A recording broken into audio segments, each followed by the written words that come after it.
exclusive Tokyo Beat. Alex, are you keeping up with the Commodore? Excuse me? Because the Commodore is keeping up with you. I never owned a Commodore. I'm not really that familiar with the Commodore. So are you keeping up with the Commodore? No, how can I? Because the Commodore is keeping up with you. It does not have sentience. It is a machine. It cannot keep up with me. But are you keeping up with the Commodore? Was it chasing me? Can it run? Yeah, because it's keeping up with you. How? It's the Commodore? It's updating the Alex Wiki? What's Are it doing? Are you keeping up? I thought I was. Because the Commodore is keeping up with you. Can't keep up with this conversation. Are you keeping up? With what? Because the Commodore is keeping up with you. No, I'm not then.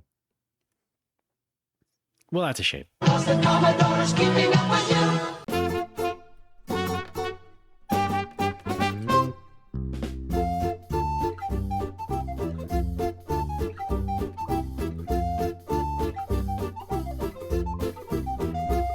It's No More Whoppers. Welcome to the show, everybody. My name is Ray Barnholt, a satchel of hammers, and with me, as always, House Speaker Alex Fraioli. Now hang on, I misunderstood when I applied for the job. I thought I was going to install intercoms in homes, and instead, I'm part of the United States government. Oh, wait a minute, intercoms. I thought you were doing our stereo system. No. Well, that too. I mean, I could do. Boy, did our wires get crossed.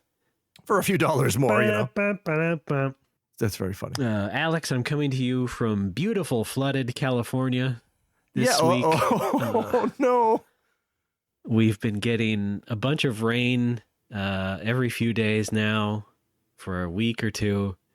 It's a lot of fun if you are not being flooded and having to evacuate or whatever, or live, really close to a beach or something. Are you guys okay? Is everything okay with you? I'm okay, yeah. Okay. You might remember a few years ago, back in our old place in San Jose, we did have to evacuate. I might have brought this up on the show. Yeah. It did flood our street, and we were asked to evacuate. And then, we spent overnight at what was then my aunt-in-law's house. But where we are now, which is only 3 miles away, basically, it's much better. It's not as bad. The worst that happened is I had to unclog the gutter in the front of the house. That's cool. That's fun. That's, yeah. I mean, like I said, it's not great if you are affected by it, but you could argue, though, that California has needed the water. I think California's been in a drought for like 4 or 5 years now, straight, a legal drought, as declared by the governor. Yes, I'm aware. Remember when they tried to pull an illegal drought and everyone lost their shit? Yeah. So it's been a long drought. Oh, that reminds me. I haven't taken my 4th shower today. Oh, go. Do you mind waiting like an hour? I'll regale the audience. Okay. Hey, how's it going, everybody? It's me, Alex. You know me from, I was on You Can't Do That on Television in my dreams. Am I right? They used to slime kids all the time. Sorry, I forgot my Calgon. Thank you. Okay. Oh. I'll be on my way. Wait, that's not for, I don't think that's for your body. Right? You're not supposed to. It's bubble bath. Caustic. I think it's caustic, isn't it? Oh, what? What? I don't know, man. I've heard. So much for that bit. I've read a couple posts on Facebook that really take it to task, if you know what I mean. Reddit.com/r/Calgon. Fantastic. Take me away. How's it going, Alex? How's your country? Well, it's your country. my this land is your land. Yes. But Japan, the country in which I reside, is doing great, so to speak. It's pretty good. Rain-wise. We had some last week. Not bad. All right. You do get a lot of those typhoons. We do. In fact, I heard you invented the term.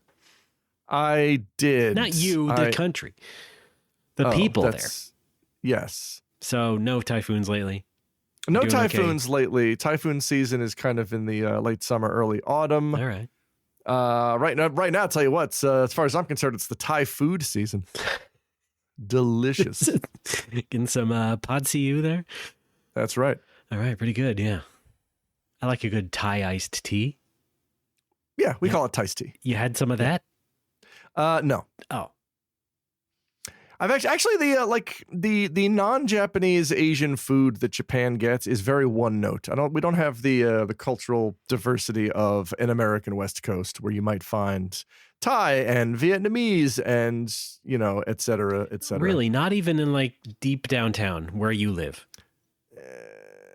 I mean, I'm sure they exist. I haven't found them. Well, I'm sure it's, like playing a Yakuza game where you just walk down the corner and there's a sign for, some of the Vietnamese food. You can't walk in, but it's there. Oh. Well then. Just like real life. Betonamu. That's what they call it. Well, I mean, you do have Korean barbecue, which you call yakiniku. Yeah. So much. Well, unfortunately, it is what we call it here. So I know, but it makes me sad to see it on Japanese signboards to try to get tourists in there because tourists know what Korean barbecue is. Well, it is the translation, right? It's unfortunate, but it is the translation of that cuisine's name. Okay, hang on. This is going to solve this for me. Did Japan get yakiniku from Korea? I don't recall exactly. I thought because they if so, did, but they called it yakiniku. If so, I could let it slide. And I know there's nothing original about... I know there's nothing original about cooking meat. I'm talking specifically about that style of restaurant where you sit around a grill and you put your meat on there in bite-sized chunks and then you dip it in a sauce. Yeah, exactly. That whole procedure, that whole ritual. Now, if it specifically has the Korean banchan, i.e. side dishes, then you could pretty much call it, that's Korean. Maybe it is. I mean, side dishes are a core component of Japanese cuisine. Well, the specific melange of Korean-style side dishes that they serve at the barbecue places in this country. I know what I'm saying. What I'm saying is, I think Japanese yakiniku is Korean barbecue because Japan loves side dishes, and you're going to have them with your meat. Yeah. So I think that fits the description of Korean barbecue. Get some of those kimchi pickles. Very good. KBBQ, I call it. Folks, you're listening to KBBQ. I'm Alex. We have to reset every 15 minutes. KBBQ is going to give me something stupid. I want my elephant. Hey, here's another Simpsons reference. What's that extra B for? Okay, now we can continue our show. KBBQ. How else are you holding up there, Alex? Pretty well, although I had a profoundly sad moment the other day. All right, you want to go into it? Yeah, I mean, not world shattering. Is this sad, to but, you? You've talked before about sitting on the side of your bed crying. No, this was unrelated to that. So we moved into this new apartment and it's great and we love it. And we noticed, I think I talked about this last time, the two geese that live across the river. No. There's two geese that live across the river from us, and they are annoyingly loud, and they will honk at all hours of the night and wake my wife up. In fact, interesting. She was getting ready for work one day, and I was hanging out in her room talking to her while she's getting ready for work one morning, and the geese start honking, and she goes over to the window and she mimes aiming a rifle at them. I see. and shooting. Uh-huh. And I said, "What are you doing?" And she said, "I'm making foie gras." Very good. Which is pretty great. Yeah. And so, we've been living with this honking for months since we moved in. And then a couple of weeks ago, she's getting ready for work. I think I'm still in bed, and she like runs into my room and she wakes me up and she's like, "Come here, come quick. I'm like, what is it? Come quick, come to the window. What is it? And I look out the window and it's like, I thought it was a dream at first because it was so surreal. One of the geese is just sitting on the edge, looking into the river and just kind of honking sadly as the other goose's dead body floats down the river. Wow. Yeah.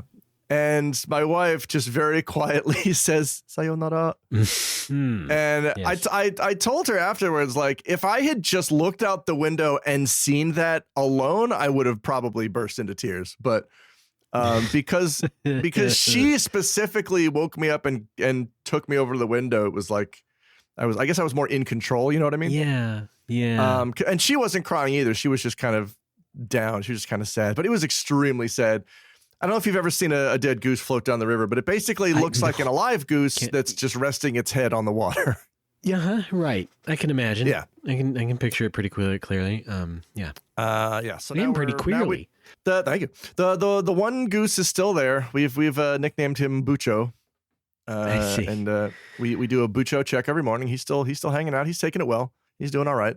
But just overcome with the sadness, the brutality of nature.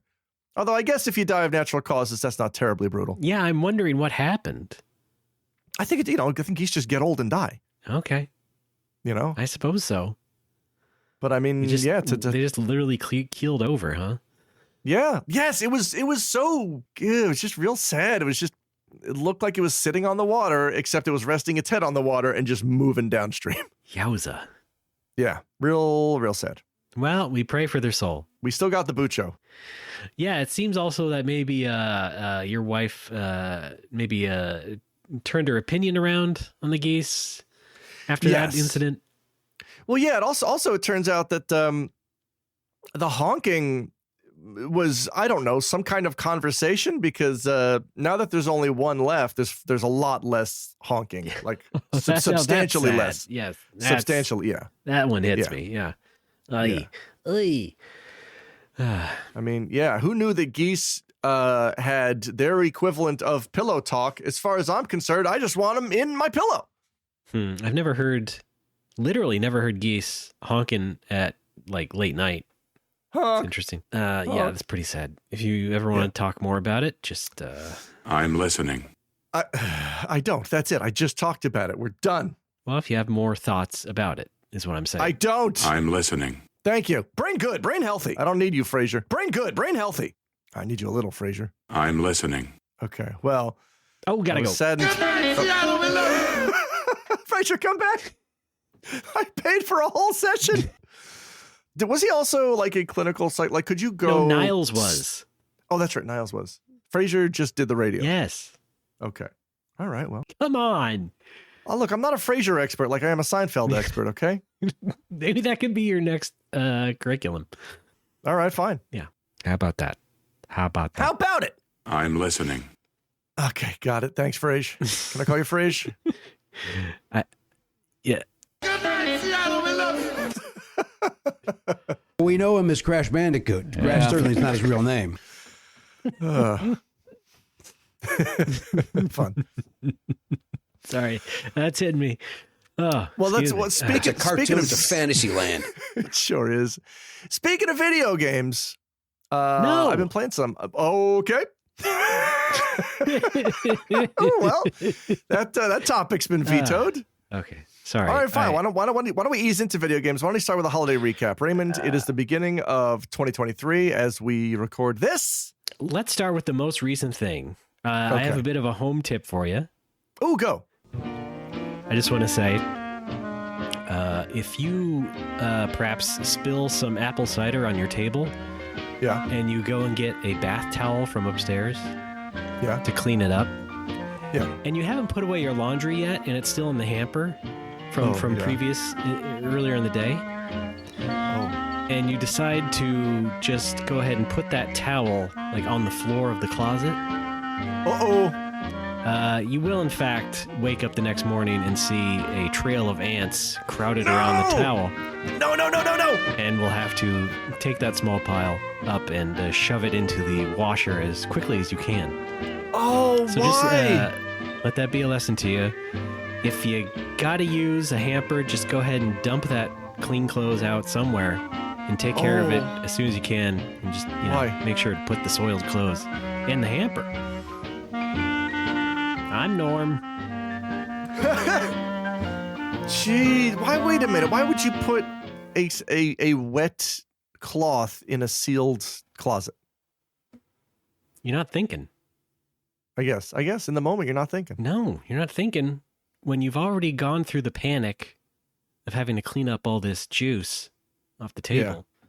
Oh boy. And you just want this soaked, stupid towel out of your life. But the hamper's not available. Or so you think in your mind. Oh, the hamper can't possibly ever be emptied. Yeah, don't do that. I'll tell you what. You're making some bad sounds there. It wasn't that terrible because I am now trained on dispatching ants. We've had just unending problems for months in this house, and I finally tracked down a large source of them recently. Before that, to the garage, a huge contingent of them were shacking up in the wall of the garage. Gross. So I had to, But see, I already had the right tools. I have this pro level chemical spray that you make. You make a big jug of water. You put the powder in there. You put more water in. You shake it all about. And I have one of those. Yeah. Yeah. Then you do the hokey pokey on your wall, and that'll help get the ants out. Of course, I also have gel baits. I got all this expensive pro level chemical bait and stuff, and it had been working in spots where the ants were showing up inside the house, but they had just kept coming and coming and coming and coming, like the Energizer Bunny. Does anybody get that reference? I do. We used to buy batteries. Okay. We used to be a proper country. We used to buy batteries. Yeah. Anyway, I found them in the garage. That's another gross story I won't go into, but yes. Wow, fun. Let's just say I had to hose down the garage twice. Wow. To get them all out of there. Okay. Well, I hope they stay gone. Well, they didn't, because then they snuck their way into the closet where I had the sweet, sweet towel waiting for them. The jerks are back. Now that's a deep, never not funny reference. It is. No one even cares about that one. I do. That's why Jesus. I said it. Listening to every single episode, you freak. I just think it's a funny thing to say. You know? Aren't you adorable? Oh, Danielle Koenig liked my pinned tweet for some reason. Because I guess because I responded to one of her tweets, and then I guess she looked at my profile and was like, "Hey, that's funny." Yeah, that guy again. Hey, it's this guy. Yeah. Anyway, how do you live your life? Just slowly. All right. That's my We're house having tip. fun. Okay, holiday recap. Let's get to it. Raymond, we enjoyed Christmas separately. As court ordered. Right. It was fun. I didn't do much really. We just kind of had a quiet one, as we do. We actually, it was very sad. We had a Christmas dinner at the food court next door. What's in this food court? What are we talking? We ate at a place called Karaage Brothers. I love it already. I believe is how they localized Los Pollos Hermanos in the Japanese dub of Breaking Bad. Two burly plumbers. Yeah. Wrong drop. We did, or was it? We did this in the knowledge that we were going to do up a proper dinner the following night. It wasn't like, well, this is our life now.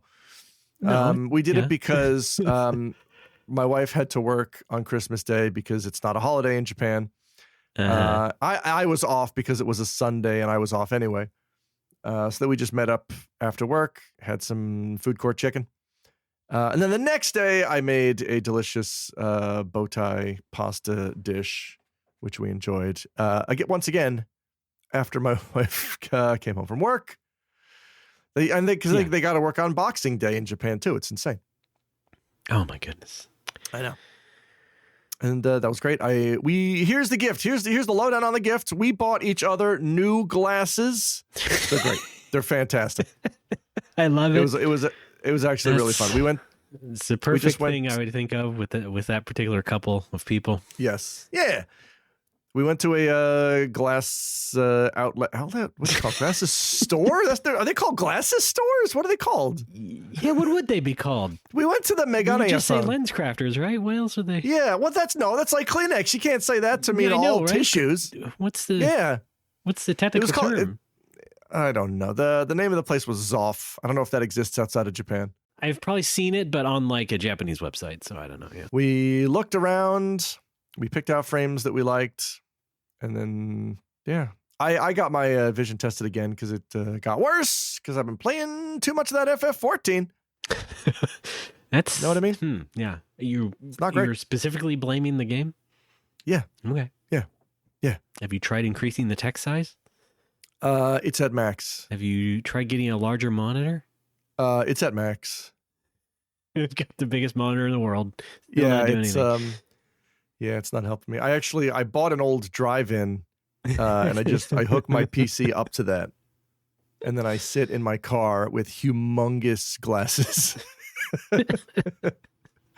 Oh, that does sound funny. That is great. Classic drive-in. And then on the way out, like after the whole thing was said and done, we're leaving. And like as we're leaving, I see another corner of glass, like another shelf of glasses that I missed because it's pointing towards the front door or towards the entrance. And there's like a bunch of pairs that also look really good. And I think what I'm going to do is go back and get one of those as well because I already have the prescription. That's how they get you. Yeah. But yeah, I mean, they're cheap too. They're, not cheaply made, but inexpensive. Right. Affordable. And, yes. And the ones I missed on the way out of the door, my wife said, oh, you should come back and get these sometime. They make you look like Stanley Tucci. I see. There we go. That's what it all goes down to. It all comes back to the Tooch. That's right. That's what it all comes down to. That's right. You can tell I'm stalling. 2 words. Stanley Tucci. The Tooch is Looch. We love him. No, that's Susan Lucci. Oh, sorry. When is Stanley Tucci going to win a daytime Emmy? As soon as he's on a soap. Okay. You know what? Billy He Crystal? might get his own talk show. I feel like he could probably be the next person to get a talk show, a daytime show. Okay. It wouldn't surprise me, is what I'm saying. It seems like a foregone conclusion. Boy, what are the odds that Captain America, the First Avenger, would have actors in it called Stan Lee and Stan Lee Tucci? I'm moving. Let me try again. Hey, what are the odds? All right. Hot ass. Thank you. That's what I think of your bit. We're workshopping it. This is, we're helping each other grow. That's what this show is for. Yeah.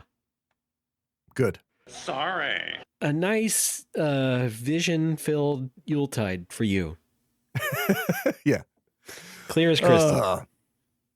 Not bad. And then New Year's. We celebrated the New Year by I hosted a movie night at the bar for some of my regular customers and Have pals. you done this before? Is this a regular New Year's thing? Or? Not for New Year's, I don't think, but we've done. I mean, we do it, once or twice a year. All right.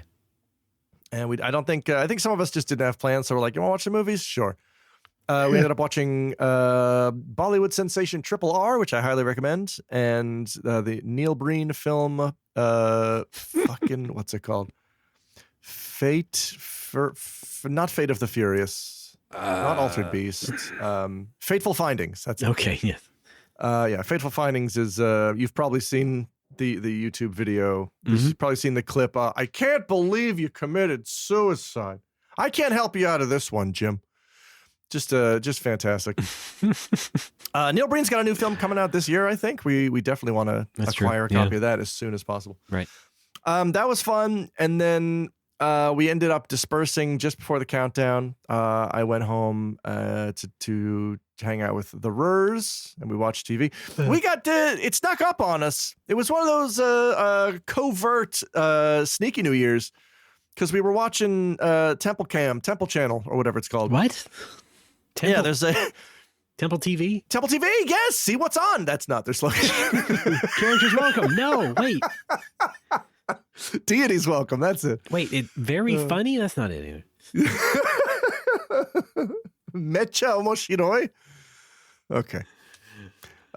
There's at least one channel on New Year's Eve in Japan that's just quiet footage it's live footage of temples around Japan and people waiting in line to do their first ringing of the bell in Japan, and we watched that. And here's the thing that I didn't realize about those channels: they don't do a countdown. So like we saw that the clock on TV said 11:59. Yeah. And we're like, oh, here it comes. It's going to start soon. Let's get ready. Fireworks will start behind the temple any minute. Yeah. And then we just saw it switch to 12. And we're like, oh, all right. Happy New Year. Wow. That's, they really know what they want to provide, huh? Yeah. Would have been fun. Just even a quiet countdown. No right? muss, no fuss. Yeah. On Temple Channel. No, there was some muss. Oh. Yeah. Really? What? I don't know. I don't know what muss means. I just know it in the context of that phrase. I just think of it as mess, but spelled wrong. Oh, cool. Otherwise, you'd say no mess, no fess. That's true. I say that anyway. That doesn't. Well, no. fest is short for festival. Right. As we know from Persona. So our plan for New Year's Day was originally we were going to go visit the in-laws. Yeah. Which I was not ecstatic about because it's fun. We have good food. We get to hang out with them, which is really nice. But it drains. It's a huge energy drain for me. Okay. And I was overjoyed when the mother-in-law informed us, "Oh, I'm not feeling well. Why don't you guys visit later in the month?" I'm like, "Oh, that's a shame, but that sounds good. We'll do that." And then we get a message from the in-laws on New Year's Eve that says, "Hey, mom's feeling better. We're gonna come to the city and visit you tomorrow." It's classic sitcom plot. Yeah, and I'm like, that's not all right. Fine. That's what time are they going to be here? 2:30, late at 3 p.m., late afternoon. That sounds fine. We can sleep in. We can get up. I'll make a pot of coffee. We'll hang out. We'll enjoy the morning. We'll relax. Cut to, I am awakened at 10 a.m. by the sound of my wife getting ready, who then pops her head in my door and says, "They're going to be here in 20 minutes." And and then she closes the door, and I just shout at the ceiling, "What happened to 2:30?" Eastern time. They just decided to just spontaneously leave early. So I had to very quickly get ready. Had to take, no one likes to take a fast shower, especially in the winter. That's when you want to take your longest, slowest, hottest showers. I was in and out of there. Nice in 4-hour soak. Yeah. 4.5 minutes. Yeah, not great. But then they showed up and it was fine. They wanted to see the new apartment, so we showed it to them. We went out for a nice sushi lunch. Well, of course, that was delicious. You gotta show them the apartment. Yeah, you gotta come see the baby. You gotta see the baby. Some snuggly baby, huh? And then they left. That was it. It was nice. We hung out. All right, that seems okay. Yes, it was. All right, it was fine. Nice. What about you? Let's see. Did you start with presents? No, you started with food court. Is that right? Yes. Yeah. Food courts and fun. All right, I'm going to go the other way because I have a story that starts with presents, and then we'll move into food. Actually, no, those are two separate stories. Anyway, Ray. Food can be a present. Okay, go. For presents, I got mostly gift cards because I buy a lot of things digitally. And that's fine. Gift cards are very handy and thoughtful. So I did just ask for one sort of random, arbitrary physical gift, which was Wait, I know. Wait, can I guess? Oh, Jesus Christ. Was it the Lego monorail set? No. Is that a no? That's a no. You have to change the middle word. Oh, Lego NES set. No. Lego Mario set. Close. Lego. Adjacent. Sega. Is it Sega related? Yeah. Lego Sonic set. That's right. Yo, wow. Pretty good. I just pulled Lego monorail set because when I was like 8 years old, that's what I wanted for Christmas, and I never got it. Yeah, that's insane. Which means that in my 40s, I'll probably buy one for $1,000. You have a good reputation of guesses of my shit on this show. I gotta say, good. Sometimes you're really good at, if not getting a bullseye, the next notch is next to it. All right. So yeah, that was my physical gift. I bought something for my wife that was it was for my wife, but it was also for us in the sense that I would end up also using it. Which was an Xbox Series S. Oh, so that she could play some of her favorite Assassin's Creed games again. She didn't. I sort of spirited away the original Xbox that we had, and so it wasn't like present in the house. It was kind of in the closet for a bit, and it wasn't a great one. That I sold it, so I got it again, so she could at least play something and have some of those games to play. And also she likes the Fable games, and supposedly they're making a new Fable game coming out eventually, and so that also takes care of that by getting that system. But there's also Fable's the game where you can kill anybody. I think so, yes. All right, cool. And one of those Assassin's Creed games is compatible. She did have... Sorry, excuse me. I just had one more question. Assassin's Creed is the game where you can kill anybody. That wasn't worth it. All right, fine. Cut that. Do your thing. No, I'm just being mean. That was worth it. Okay. I've never played an Assassin's Creed, but yeah. Anyway, and also one of those Assassin's Creed games she had, but it is compatible with the PS5, but is buggy. It doesn't work on the PS5 properly. What do you mean? So I rebought it for Xbox. Oh, I thought you were talking about the Xbox version of Assassin's Creed that was for some reason compatible with PS5. All right, nice leap of logic there. Sorry. No, I mean, what you said was you were talking about having an Xbox because she likes to play Assassin's Creed on the Xbox, and then you said it also works on PS5, and I'm like, wait, what? Excuse me, what I intended to say. One of those games she did have previously for PlayStation 4. Thank you. That's it important does work information. on PS5, but not really. Okay. So I got it again for Xbox. Cool. You see. Okay. So that was her thing. Oh, so I got her a tumbler mug. She wanted one of those. Cool. The baby got some things, even though he didn't really care. But even though I didn't really deserve them. No, we got him some utensils for food, eating food. He's eating solid food now. We're getting him practicing solid food. Yeah, what do you got there? Like a baked Alaska? It's not quite there yet. Okay, all right. And also a sort of foldable, not quite a playpen, but like a thing with little tiny walls that folds up. It's just it's an area you can fold out and put on the floor. It's a child cube. Yeah, and not even a cube, but yeah, it was basically presents. Mom got a book. Always wants a book. Nice. That's about it. And she got us the gift cards. Was it the new Danielle Steele? No. All right. I got her a nonfiction history book. Was it the new Sue Grafton? Jesus. Who's that? Was it the alphabet? Is it the Alphabet Murders author? Oh, I see. Just every book is A is for alibi, B is for Balaban, Bob Balaban. C is for criminal. D is, that whole series of books. Very good. You're saying you didn't get her one of those? No. Sorry. All right. One of the gift cards that my mom got for me, which I had supervised, I was with her when she bought it at Target off the rack. It was a Visa gift card. Thank God I had opened one of them early because it turned out to be tampered with. Oh, no. The numbers, most of the numbers, the important numbers on the card were like ground off with, I think, like a Dremel or something. What the fuck? Yeah, the last four numbers and the security number were ground off, which means you cannot use it. And also, as I found out, if you call every single support number you can get a hold of, you can't really get much help because some idiot on the other end always asks for the complete number and you have to try to convince them, I don't have the whole number. I'm telling you it was tampered with. I have some serial numbers or something on the back that I will read to you, even though they're very long. And so I did that. And then the guy said, I don't have the tools to help you, sir. I'm sorry.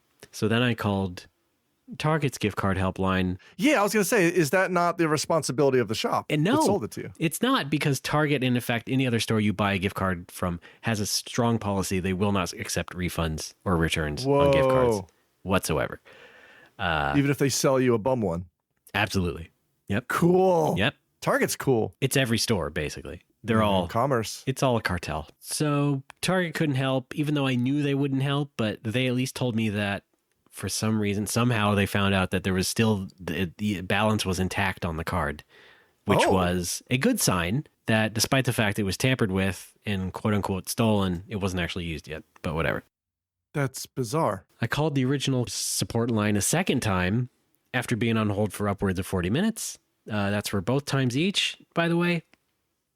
Cool. And the second person was actually understanding and said, okay, yeah, just give me those numbers. Okay, okay. You can't give me the full number. Give me your address. We'll send you a replacement in 7 to 10 days. And so that worked out. Good. He wasn't lying. Was the replacement tampered with? No, Alex, that's the point. Okay. Well, I don't know. I don't know. What are you yelling at me for? I don't know how you do things in America. All's well that ends well with that. Yes. So then we decided to go have dinner on Christmas Day. It's a good day to eat dinner. I would call it Christmas Eve, but it was more like the evening of Christmas. Does that make sense? Does that make sense to you logically? Do you understand what's going on there when I say that? I think that's Christmas night. Okay, fine. Yeah.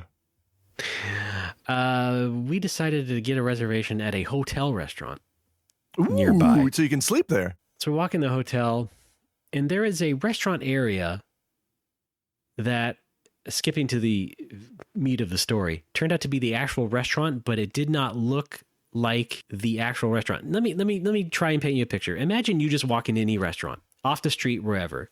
Imagine you just walk in, and all you see is tables.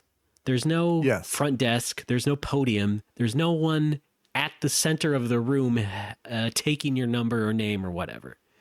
It's just tables. Okay. And this is a darkly lit restaurant. You can't really see. You can see a kitchen in the back, and you see some sort of like counter.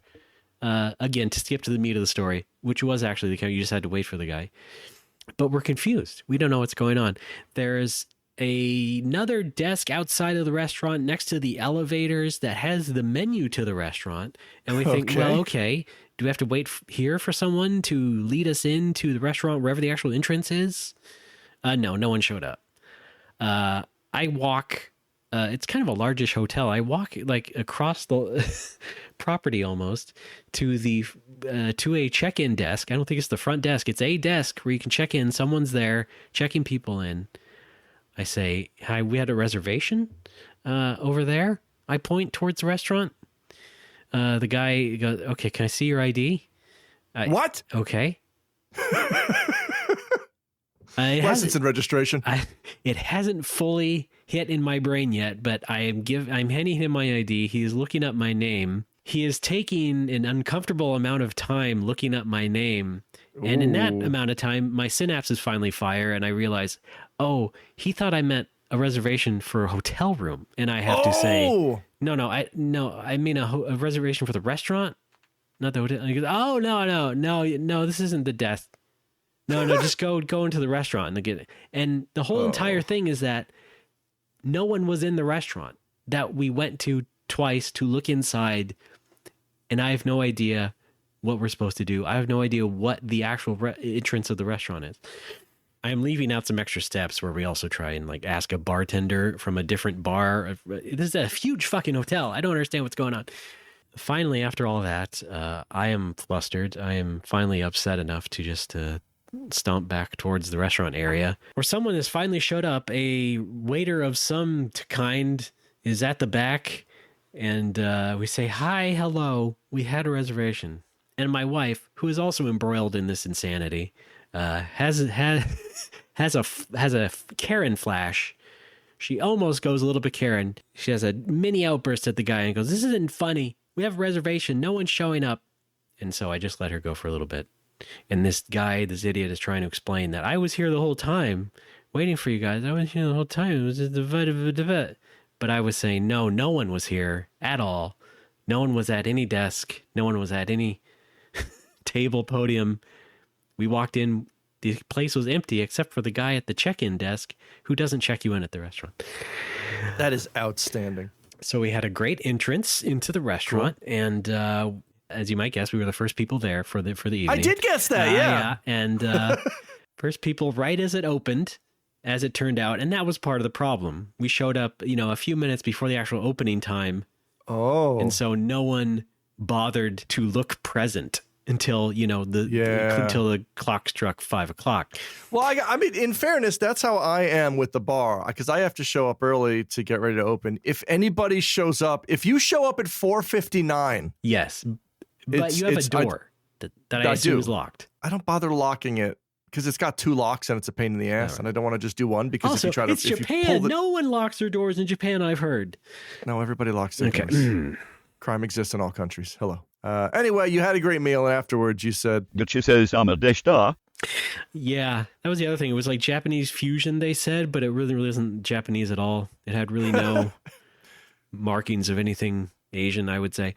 Mac and cheese. But see, I was going to ask you again. See, you have a door. This place did not have a door. It was just a wide open... Oh. There was like an archway, sort of, that just spills out immediately into this dining room. But everything important, such as the waiter, is at the far back.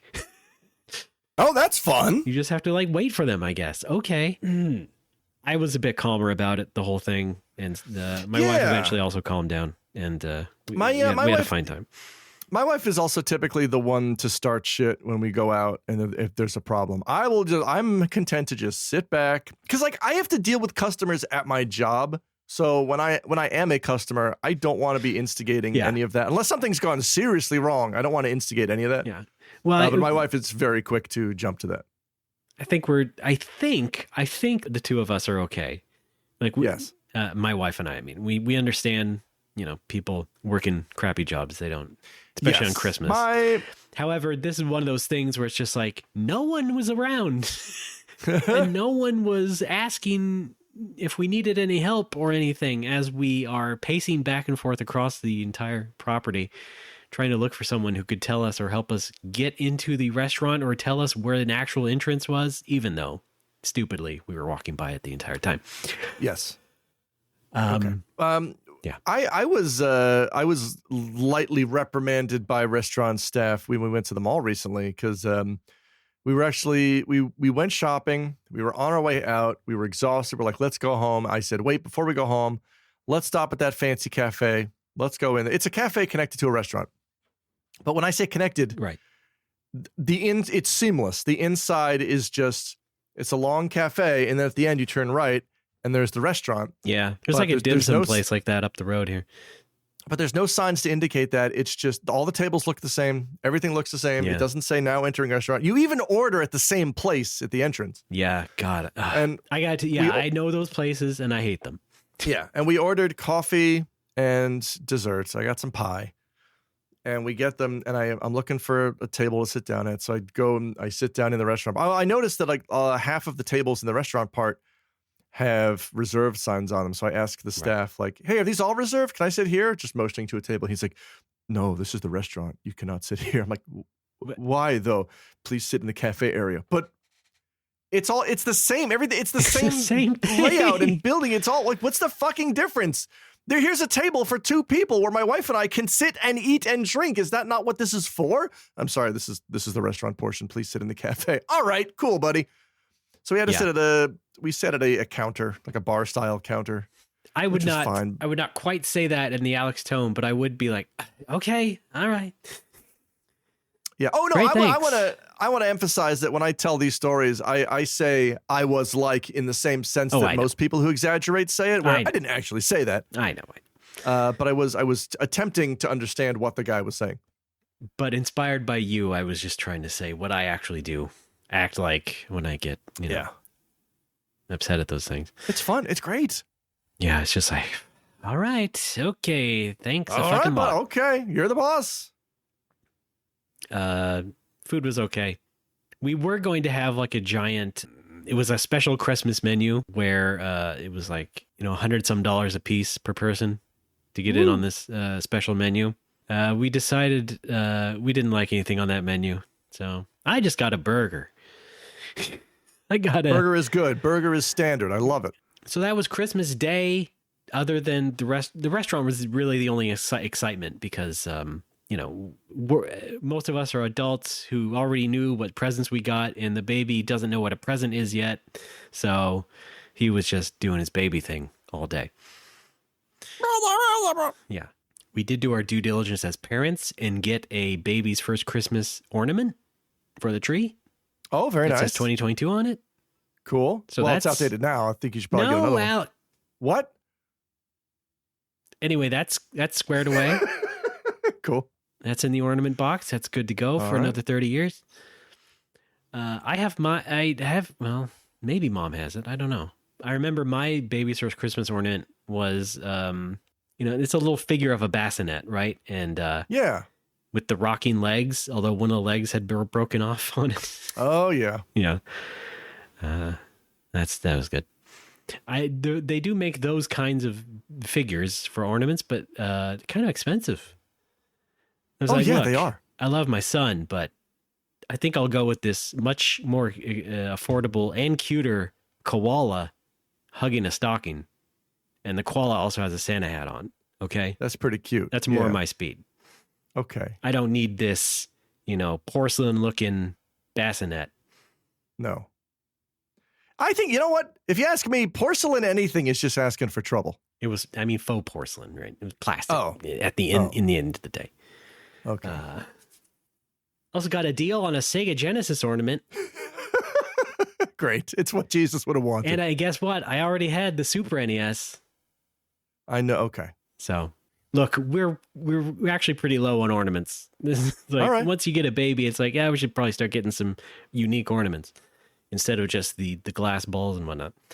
So. I remember in 5th grade, we made ornaments in art class, which now that I think about it, a very weird Christian-centric activity to do in a public school. Kind of, but how Christian is Christmas, really? Well, I mean, I heard there's a war on Christmas, actually. Yeah. There is. There is. Because it is so Christian, right? There are brave people on the front lines fighting this war every year. And the woke mob can't handle it. That's right. The WOMO, I call it. Not affiliated with us.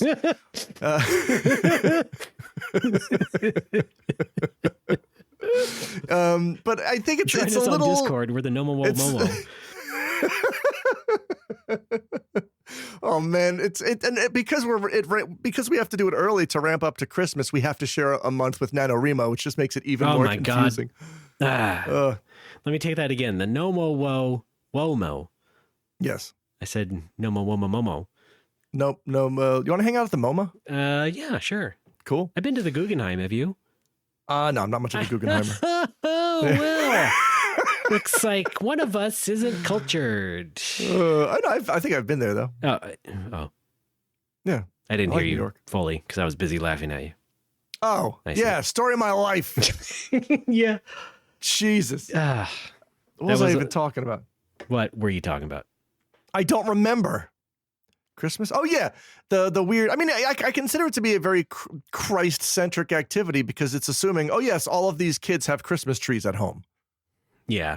You know? Right. You can't hang an ornament on a menorah. I mean, you can. I don't advise it. You Fire could certainly hazard. try, yeah. You could try. We made them out of clay. Oh, not unlike a dreidel. I was just about to say, where were you going with that? And then fired them in the kiln. Okay. And then painted them. We made whatever we wanted out of clay. And then we had to make sure there was a hole at the top to put a hook in. And then the school had a kiln. So we fired them, by which I mean we had to let them go. And then we painted them. And mine was, I think I had been, because, I was 10 years old. And what is 10-year-old Alex obsessed with at the time? Obviously, The Far Side. I made a Christmas amoeba. I just made a multicolored blob wearing a Santa hat. Well, at least it wasn't cow tools. So. No. God, I love cow tools. You could have done that. Gary Larson. All right. Merry Christmas, everybody. Now, one of the...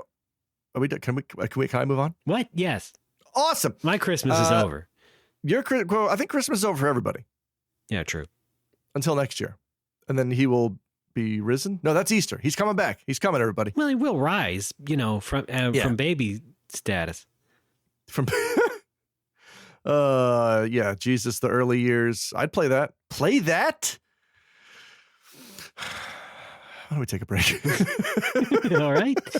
All right. It's No More Whoppers. Thanks for listening. I'll be back. We'll be right back. With a brain reset after this.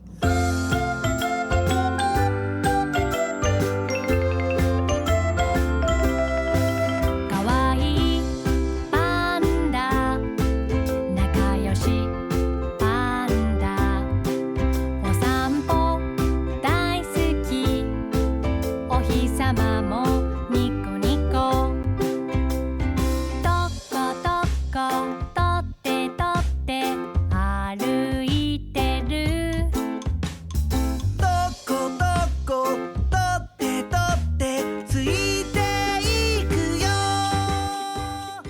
Folks, many happy returns. Thank you for returning to No More Whoppers. It's us. I'm Alex, and this is my friend Ray. I am his friend. Yeah, confirmed. You can't back out now. Look at camera. Raymond, I played a fun video game over the winter break. I'm still in the middle of it, actually. Yes. Was it James Pond? Yeah. Oh, fuck, man. You're good at guessing, too, see? Jesus Christ. Yeah, okay. Yeah, it was James Pond in James Pond 3, James Pond in Goldfin? No, I believe it was RoboCod. RoboCod, right? Yeah. Remember the famous James Bond film, James Bond : RoboCop? It's not about having to do a one-to-one parody of every single James Bond movie. You can just make a pun based on anything popular because you've already called it James Bond. I never thought of it that way. Fuck. You've opened my eyes. Thank you. Are those games fun? No. Moving They're on. made in Britain.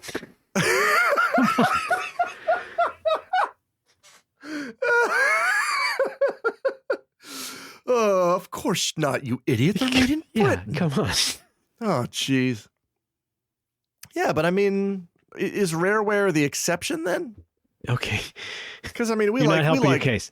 We like Donkey Kong Country, aka Super Donkey Kong.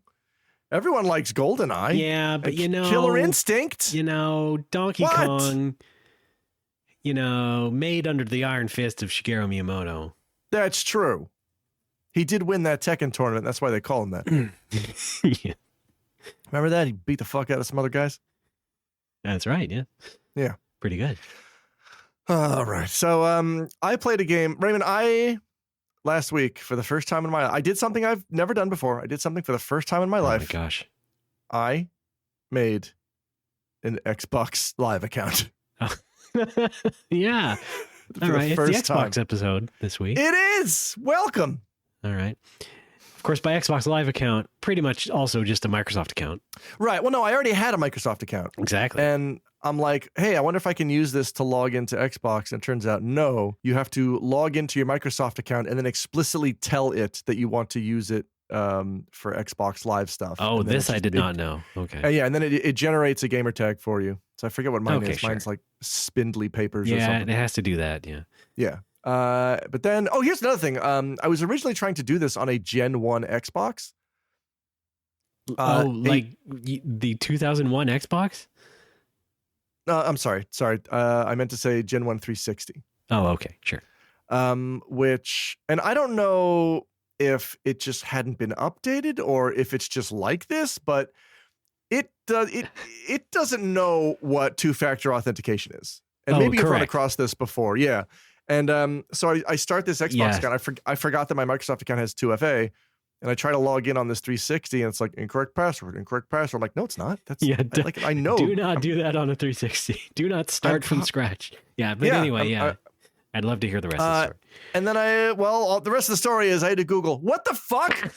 And the Microsoft page was like, for older Microsoft units, please generate a one-time password below and then insert that in place of your regular password. Yep. So I'm like, okay. So I ended up doing that. That was all moot anyway, because I then found out I really should do my research before I do these projects. I then found out at least because it was like research as in look into what I already own, because it turns out that Gen 1 360 had a 20 gig hard drive.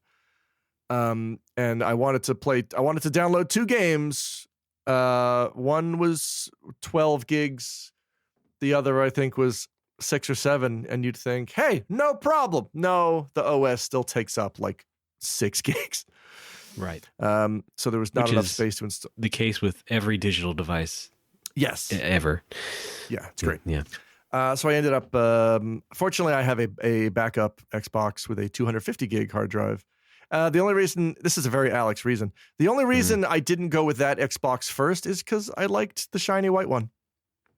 Okay. And I didn't like the other one. Yeah. All right. It just looks sleeker. I don't know why. Well, you're a superficial man. I am. Shallow as a puddle. Yeah. And trust me, I'm in California. I've been looking at a lot of puddles. I've heard it's wet there. Yeah. Okay. So the drought's over. Yeah. Yeah. Cool. As established. I'm still in the shower, by the way. Oh my God. All right. Can you pass me the Pert Plus?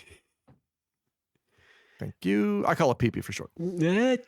I wanted to play Lost Odyssey over the break because I heard it was on sale. I heard people like Lost Odyssey. Lost Odyssey, yes, is a game from a long time ago. I have a copy, 2008. I want to say I have a copy at the bar. I have a Japanese copy at the bar, And I'm like, you know what? It's a text-heavy RPG, especially Lost Odyssey, because it's got those dreams that are basically like full-ass short stories. True. I'd really, I don't want to muddle through those in Japanese. So somebody alerted me on Twitter or stream. I think maybe it was Spruce Grove. Just said, hey, Lost Odyssey it's $12.50 digitally. And I'm like, that's a good deal.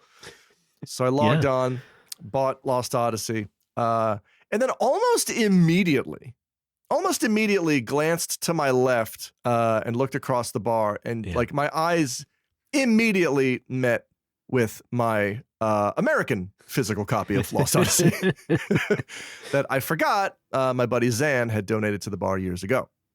Right, but think of the convenience. I mean, once you upgrade to an Xbox Series X, you'll just have it there ready for you in your account. And you can download it and play it whenever. Yes, that's like I quickly weighed it in my mind, and I don't mind paying $12.50 for the convenience of not having to change out discs in a 4-disc game.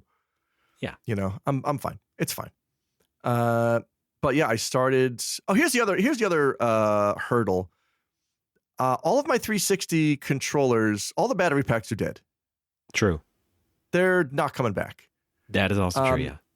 And I don't know if it's the controllers or the batteries. I've been using the same rechargeable batteries in the bar for about 8 years now, so I think maybe they're coming up on the end of their life cycle. Yes.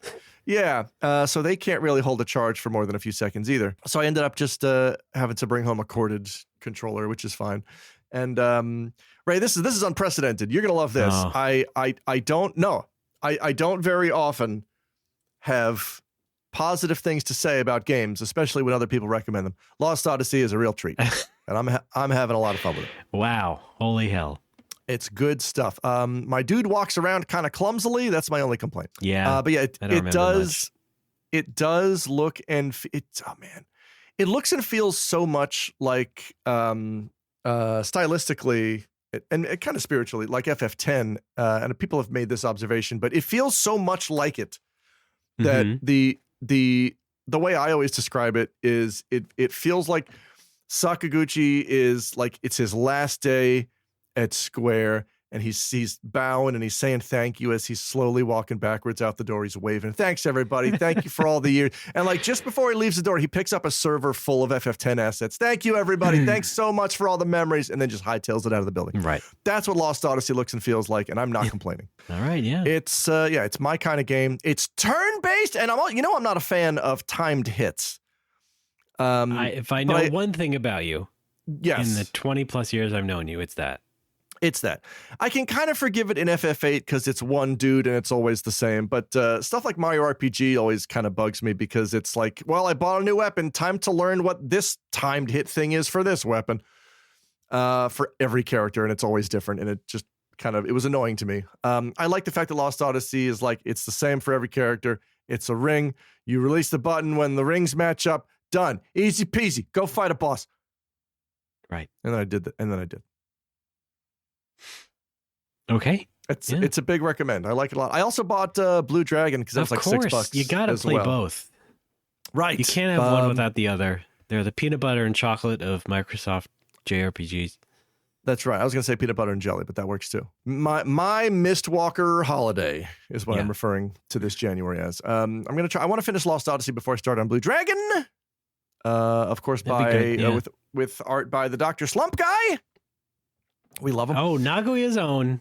That's right. Akira Toriyama. That's the guy. That's right. Yeah. It's I'm having a lot of fun. Blue Dragon, I remember I've already made fun of you about this in the Discord. Thanks for making fun of me. So whatever. But I will say earnestly, Blue Dragon, if you can ever find a way to do this, to play it on a modern Xbox, because they fixed a bunch of slowdown. I felt playing it back in the day was pretty annoying. Just battles just can get into the molasses territory and just like really bog the game down. Oh dear. Okay. But it's all smoothed out with modern Xbox emulation, whatever they did. But yeah, of course, the problem is you have to upgrade. Yeah. I don't know. Like I'm already, I don't know if I am ready for a PS5 or an Xbox One. I'd like, that was right now, gen. Right? What? Xbox One was last generation. What's the current one? Xbox Series S or X. Oh, fuck off. forgot about that. Of course, you could also find a used Xbox One. That actually would probably just be fine as well. But for just the purposes of Blue Dragon, I don't know. That's what I'm saying. It's like I can't justify the purchase of a console for one game. We're gonna have to play Monster Hunter later anyway. So. That's right. I wanted to play Monster Hunter Rise. Yeah, because it's on Game Pass, right? Yeah. I want to do that Game Pass. Sure, go for it. I will. Well, I can't. Not today. I got things to do. All right. I really don't want to buy a PS5 just for FF16. You know, for the same reason I don't want to buy. Can you imagine buying an Xbox Series S for Blue Dragon?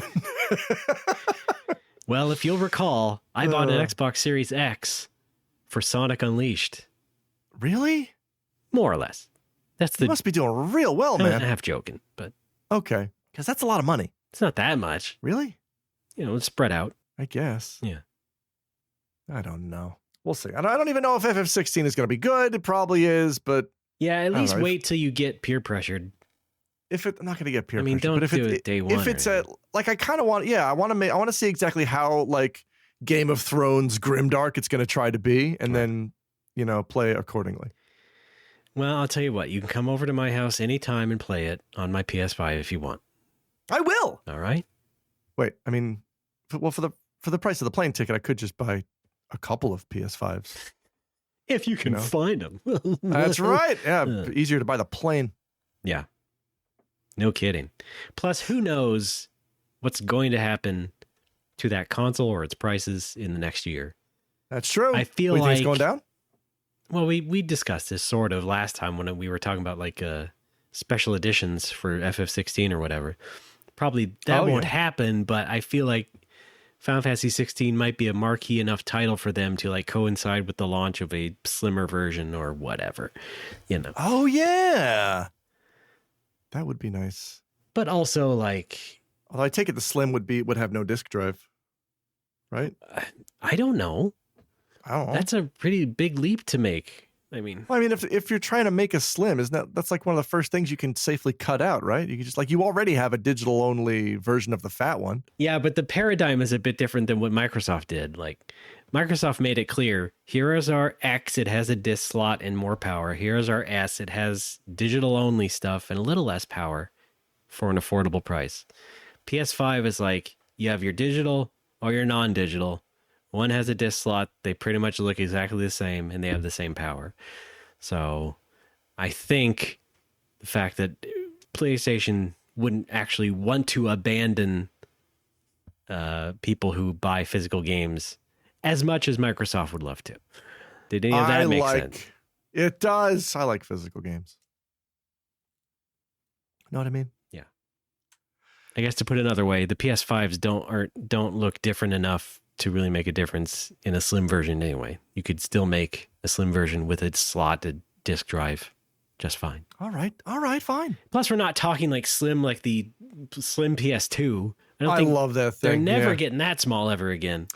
No, my American slim PS2 I think is on its last legs. Yikes! It's having some trubs. With what, the disk drive? Reading discs.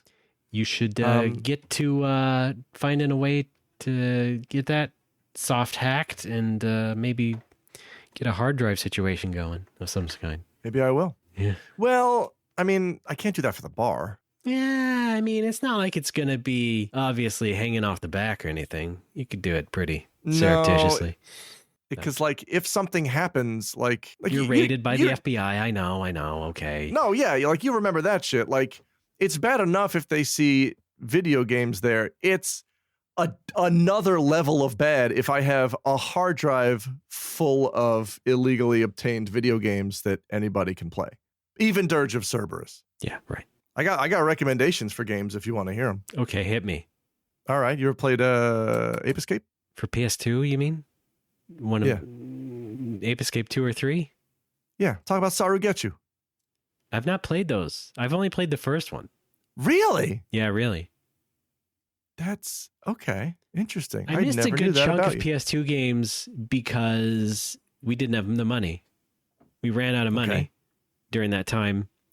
Also caused some of my depression that you may have heard of. Yes, I did. I've heard of it. Yeah. Okay. You want me to recommend some Dragon Quests? No, I think I got him. You sure? I played all of them pretty much. Okay. Can I recommend some Final Fantasies? Fine. Hit me. All right. Okay. What about 6? 9? 13? 13's not good. 14! That's what I like. That's what I like. Yeah, right. Yeah. That's partially to lead into my FF14 talk, which there's not going to be a lot of. Patch 6.3 is out. It's very good. You can hear me talk about it at length on the Carbuncle Chronicle podcast. We're not recording it for what's today, the 11th? Okay, we're not recording it for like another week and a half, but one of our listeners, Basil, does a Final Fantasy 14 podcast called the Carbuncle Chronicle, which I will be on to talk about 6.3. We're not doing plugs, but I will plug this again later at the end of the show. I'm saying this here and now to put you at ease and to let you know that I'm not going to be talking at length about Final Fantasy 14 on No More Whoppers. I'm okay. I'm doing you a service. All right. All right. You can talk in about exchange, it. Generally, you can talk about it. Okay. In exchange, I would like you to take me to Baskin Robbins. 31 flavors? I can only afford like 6.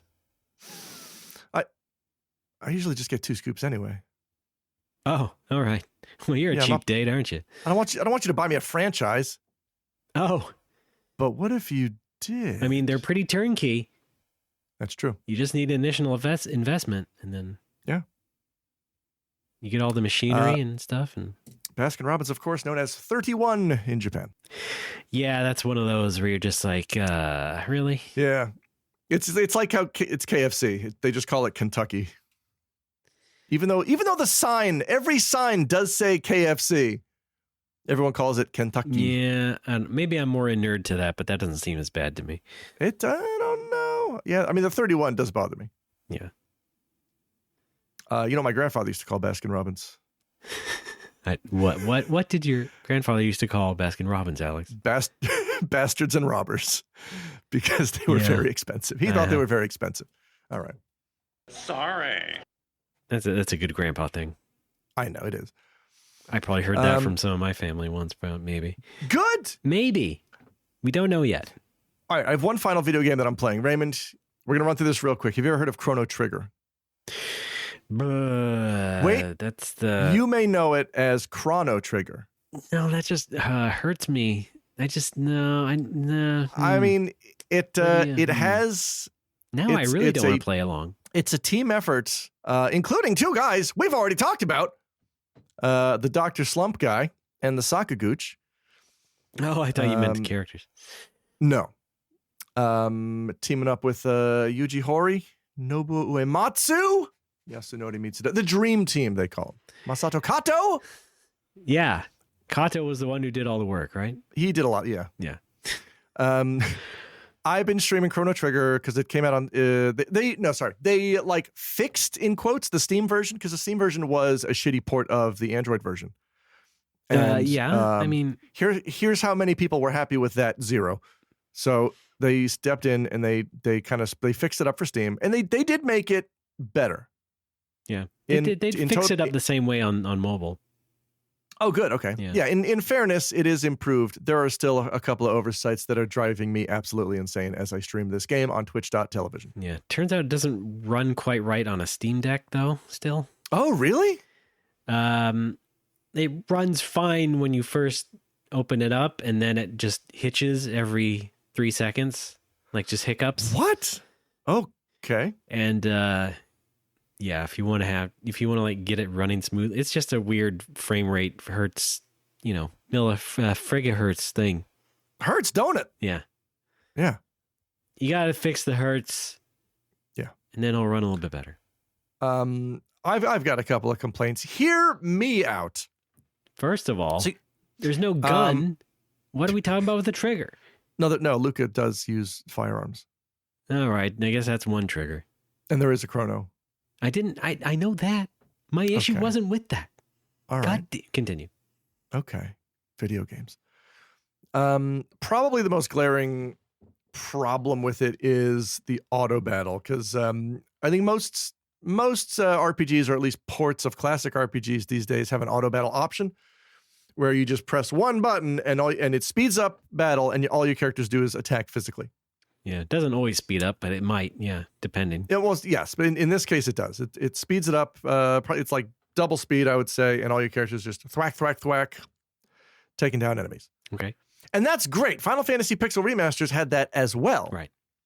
But here's another thing Final Fantasy Pixel Remasters had. They let you go to the options and choose whether or not auto battle persists between battles. Yeah.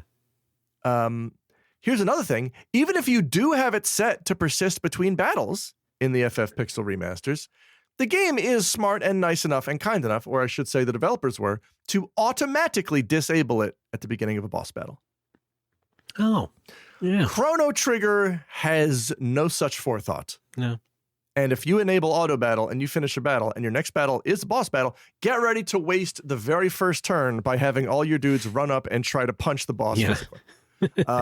It's infuriating to the point where you have to know when the bosses are coming up so that you can manually disable it the battle before the boss. It's a bizarre oversight. It's very frustrating. It doesn't sound like a big deal, but in RPGs are full of battles. I've heard. Yeah, and I'm not a fan.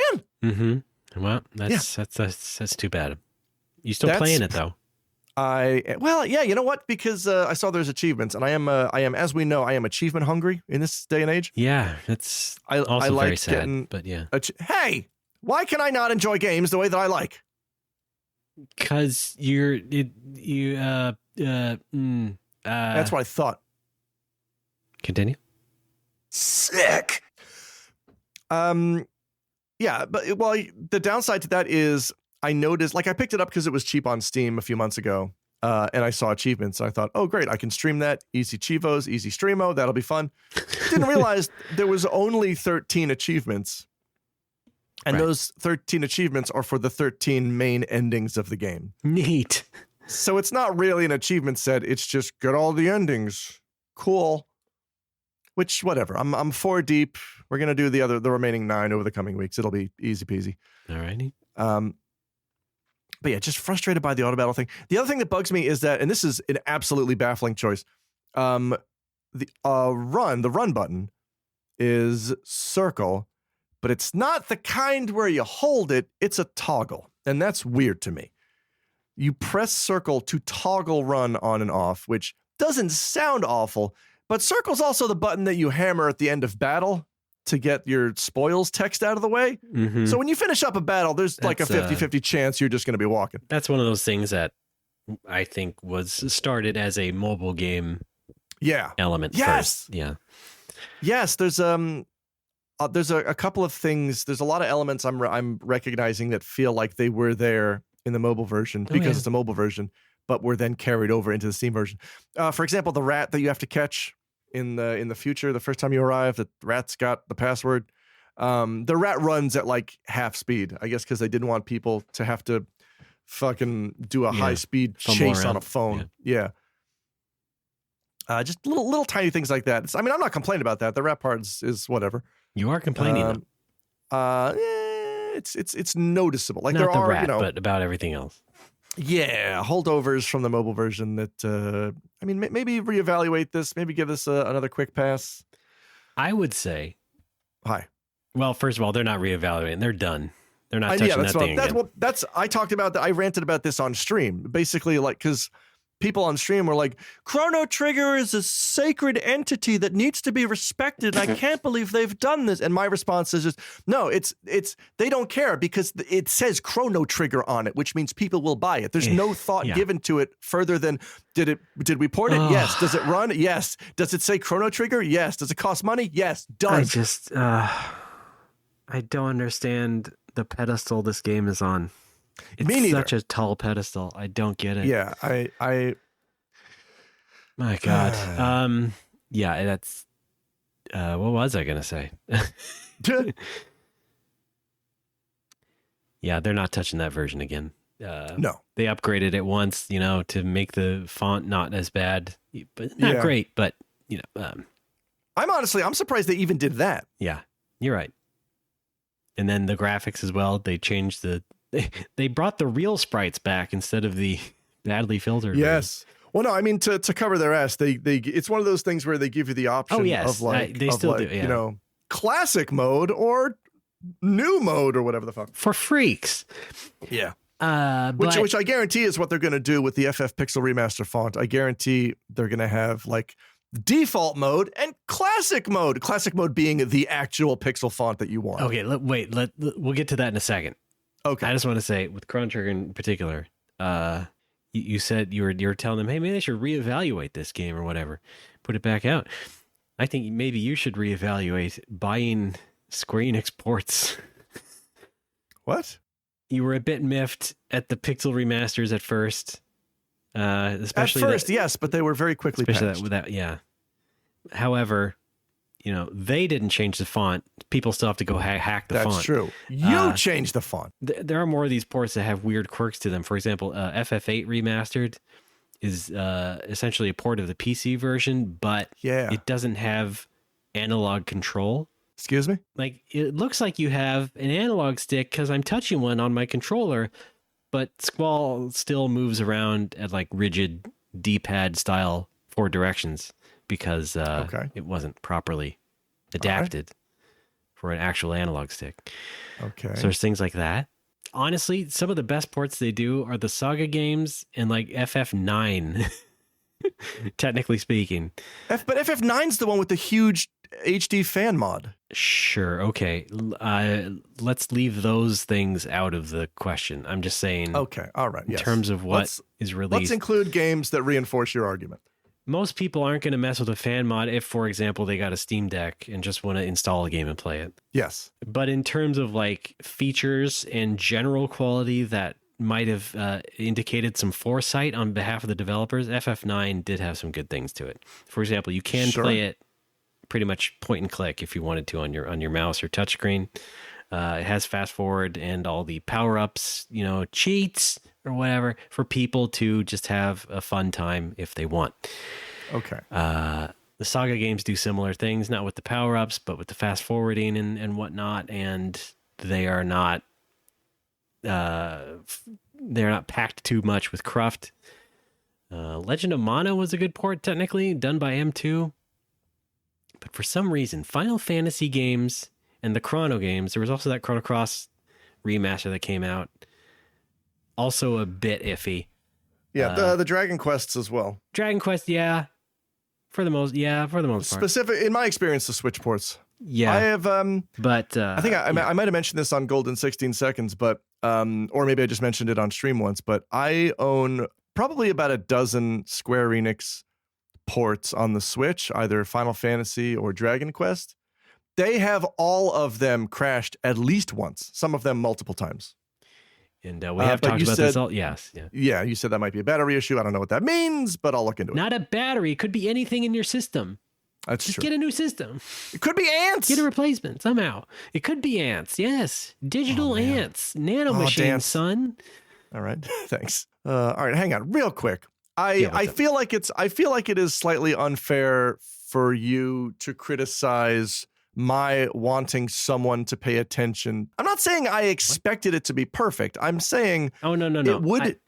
You literally said it was my fault for expecting someone to reevaluate the port. No, and I wasn't. I did not say your fault. No. Let's go to the tape. Let's go to the tape. You did. Go to the tape. Fault. When you are listening, you're editing this. When you listen back, you are very clearly saying it's another classic, right? Well, what did you expect? No, which is an argument that we know that I hate because all it says is you should have perfect foresight like I do. No, all right, not even. All right, well, okay, that's fine. I was trying to set up the crack of you should reevaluate looking at these ports, and then that led into a long conversation where we lost a bit. So right, but the other part of this is I don't buy these until they're like a couple of bucks. I'm not going out and buying these at full price. Okay, it's irrelevant because I'm joking.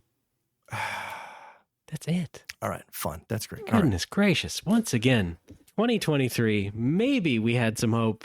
Alex understanding what I'm saying. We do. They do have their own schools. We do have hope. The clock. Wait, roll that beautiful bean footage. It sounded to me like you were giving me another classic, well, you shouldn't expect much from Square Enix, dummy. Can't believe you did. But I understand now what you're saying because you have elaborated. Yeah. Okay. I know now what you think I sound like. All right. And the answer is never good or nice. No, it sometimes is. I say, Alex, I think you're a great guy. You would say, what the fuck? It's not my fault. Brain good, brain healthy. What are you getting on me for? I didn't say. It always seems that when you explain you have an unintentionally condescending way of explaining these things that always rubs me the wrong way. And I know it's not your intention, but it is how it comes through. I'm not saying I'm perfect. Okay, I am. But I am saying we've known each other for a long time. Yes, we've known each other for so long. And recorded a podcast together for also a pretty decent chunk of time. That's right. So, I thought maybe something might take. No. No. Slightly, no. I'm not good at pattern recognition. So the quirks of your behavior are lost on me. Right. Every time. Yeah, we know. That's how we got here. Let's move on. I did want to mention the Pixel remasters again in the context of they finally announced what I thought was going to happen. They announced a Switch version and PS4, but just a collection of all of them in at least one physical package so far. They'll probably release them separately, digitally, of course. Oh, yeah, of course. But the first announcement was the physical pack of all 6. Yeah. And those are, I mean, I assume they're just going to be on one cartridge. You would certainly hope, wouldn't you? Yeah, I mean, I think they could manage it, but we'll see. Yeah. Yeah. I mean, there's really no evidence of a Nintendo Switch game that has multiple carts. It's one cart and a download code for the rest of it is usually how that goes. Really? Yeah. Oh boy. The Capcom is a big fan of that. They would, for example, they released a collection of Resident Evil Revelations 1 and 2. You get Revelations 1 on a card, then you get a download code for 2. Cool. Yeah. They did that also, I think, with the Mega Man collections and stuff like that. That's fun. So yeah, they announced that. Everybody was happy except for the fact that they showed some screenshots on this page and it showed the old crappy font again. And people were like, oh boy, now what? Then they took those screenshots down. And now there was some rumbling, completely unconfirmed, because we are still like weeks into this and nothing's been updated, that maybe they did change the font, or maybe they will. Who knows? But nevertheless, they took the pictures of the font down from their product page. Yes. Leaving basically a big question mark for people who maybe would want to play these games, but found out about the bad font and didn't want to play it on a system where they could not change the font. So jury's out, I guess. That's still where we are right now? That's, I believe, still where we are. Oh, wow. Yeah. Okay. I was misled. Somebody in my stream, or some people in my stream, like, I was complaining about it and I was met immediately with, no, they fixed it. They're going to fix it. I guess they were basing that on them taking the screenshots down, which is not a confirmation. It could also very likely just be someone trying to fool people into buying this. Maybe. I mean, hey, look, I'll go look again just for posterity. Let's go look it up again. It's on the Square Enix store here somewhere. Pixel remasters. All right. Right. The thing that bugged me about that box is, and I tweeted about this, it includes an art book that uses the pixel font on the cover. Are you fucking kidding me? Oh, really? I didn't look too closely at that. Yeah, it includes an art book that has the classic pixel font on the cover. It's like, you're so close to understanding this. Oh, like the original FF Dot book, yeah. Yeah.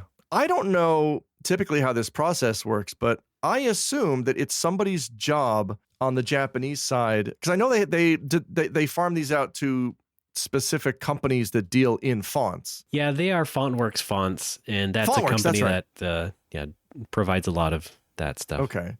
And now, does FontWorks cover the font for all languages? Like, do they do Japanese as well? Yeah, it's a Japanese company. Okay. So I'm guessing somebody at Square Enix Japan just made an executive decision to go with FontWorks and go with whatever they chose, and just does not want to back down. Just is being very stubborn about it. I do think despite- yeah, you're right. I think it's a situation of we paid for this, we're going to use it. Yeah, we paid for the van, we're going to film it. Yeah. But again, we don't know for sure yet. We don't know for sure. And I Just have speculation. checked the American product page. There is just only 2 screenshots of gameplay without any text on it. No text window. That's cool. I believe they did, in fact, show battle scenes and other dialogue pieces, but that was probably from, the original versions of the Pixel remasters at the font. I can triple check the Japanese website. Cool. No, okay. I guess not. You didn't seem too excited. No, it's fine. Hey, I they're not trust going to show you English on that anyway. Come on. No. So yeah, people in your chat were jumping the gun on that one. Yeah, I think, taking down the screenshots with text in them. I mean, it could go either way. It could be, trying to like, not trick people into buying it, but like people who are on the fence about the font, they don't see the bad font in those screenshots. So their brain just like, yeah, buy the Pixel remaster. Right. I mean, Or less it than a could- trick. It might, to try and Try give to them the benefit. minimize. No, I'm thinking to give them the benefit of the doubt. It's just that somebody put up existing screenshots of the thing, knowing that the font might be changed, but they did not have screenshots of the new font provided yet. So. Yes, that was going to be my second Right, point. right. I said it was one of 2 things. That's the second thing. But again, They're just, prepping in case there is a new font. we have no clue whatsoever, and so don't go jumping the gun. If there's anything I've learned from the game Chrono Trigger and the eponymous Chrono Trigger, don't jump that gun. Don't pull the trigger on that gun. I should Don't specify pull the Chrono person. Trigger on the gun. The person who mentioned this in my chat was called Gun Jumper. Oh, okay. Gun_jumper. He's good people. He's very good. What else is on the Square Enix store? You can get a music box from several Final Fantasies. You can get a Steki Oh, that's Dane fun. music box. Did you just call it Stinky Dane? Yeah, let's go with that. Whatever. Yeah. Go ahead. Yeah, I'm an All right. idiot. Let's just go with that. Okay. I think around 2001, 2002, that was the Weird Al parody for that song, Oh, boy. right? I distinctly remember this. I know you were there. Probably a parallel universe where Final Fantasy is even more popular. Yeah. How could it be more popular? I can get a Tifa Lockhart watch. Okay. Does she wear a Wait. watch? There, no. Are the hour and the minute hands are Hams? they... I was hoping we could gloss over that. Well, you didn't let go Stinky, so And I never will. Bite me. I was gonna say, are the hour and minute hands just giant boobs? no, they look to be like swords. Okay, I don't know. What is Tifa? right. Oh, Yeah, remember wait. Isn't it Tifa like- famously dual wielded swords. No, I think it's like Tifa's necklace. What? Like am I freaking wrong? I remember Zemus in FF4 had an inverted crucifix on his Yeah. cloak. I'm like, how did that make it past the censors? That was incredible to me. I'm thinking of like the original character art. I don't know. Maybe I was just thinking about his T-pose. Never mind. I'm getting old. I can't remember any of these details. We're I all of do. us old. I do remember the big boobs. Do you? Yeah.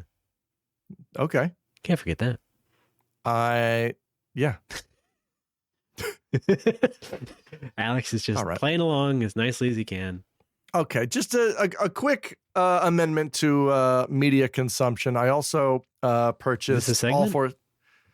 I don't know. I thought we were doing. Oh, okay. I'm sorry. No, Yeah, no, I don't know. That's all I'll the cut games I that. played. Did you play another game? What'd you play? Like a Burger Time? I was going to talk about games. All right, in what you general got? sense. It does relate to media consumption all overall. Anyway, What is it? In reverse, though, Alex, I think I'm going to sell a lot more of my retro games.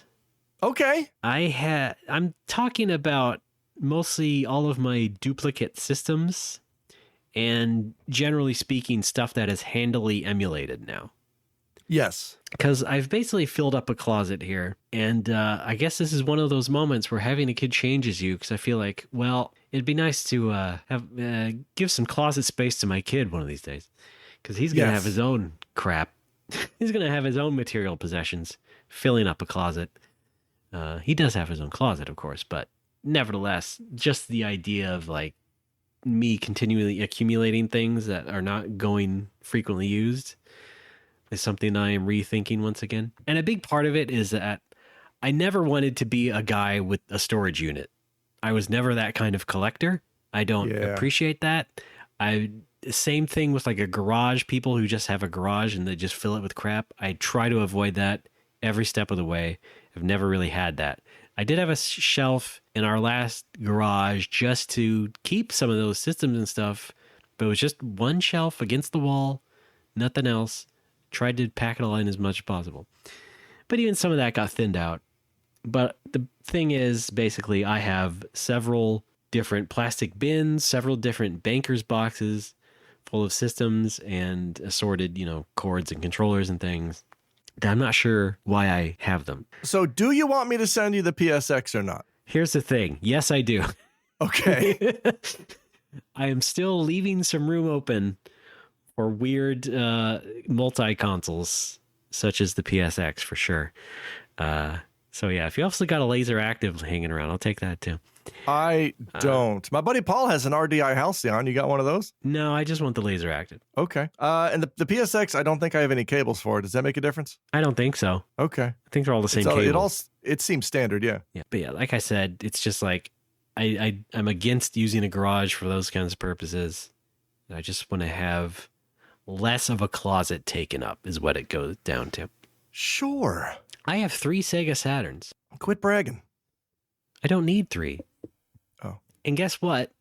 What? I really don't need any. Oh. Because my point was, again, these are things that are pretty well emulated now.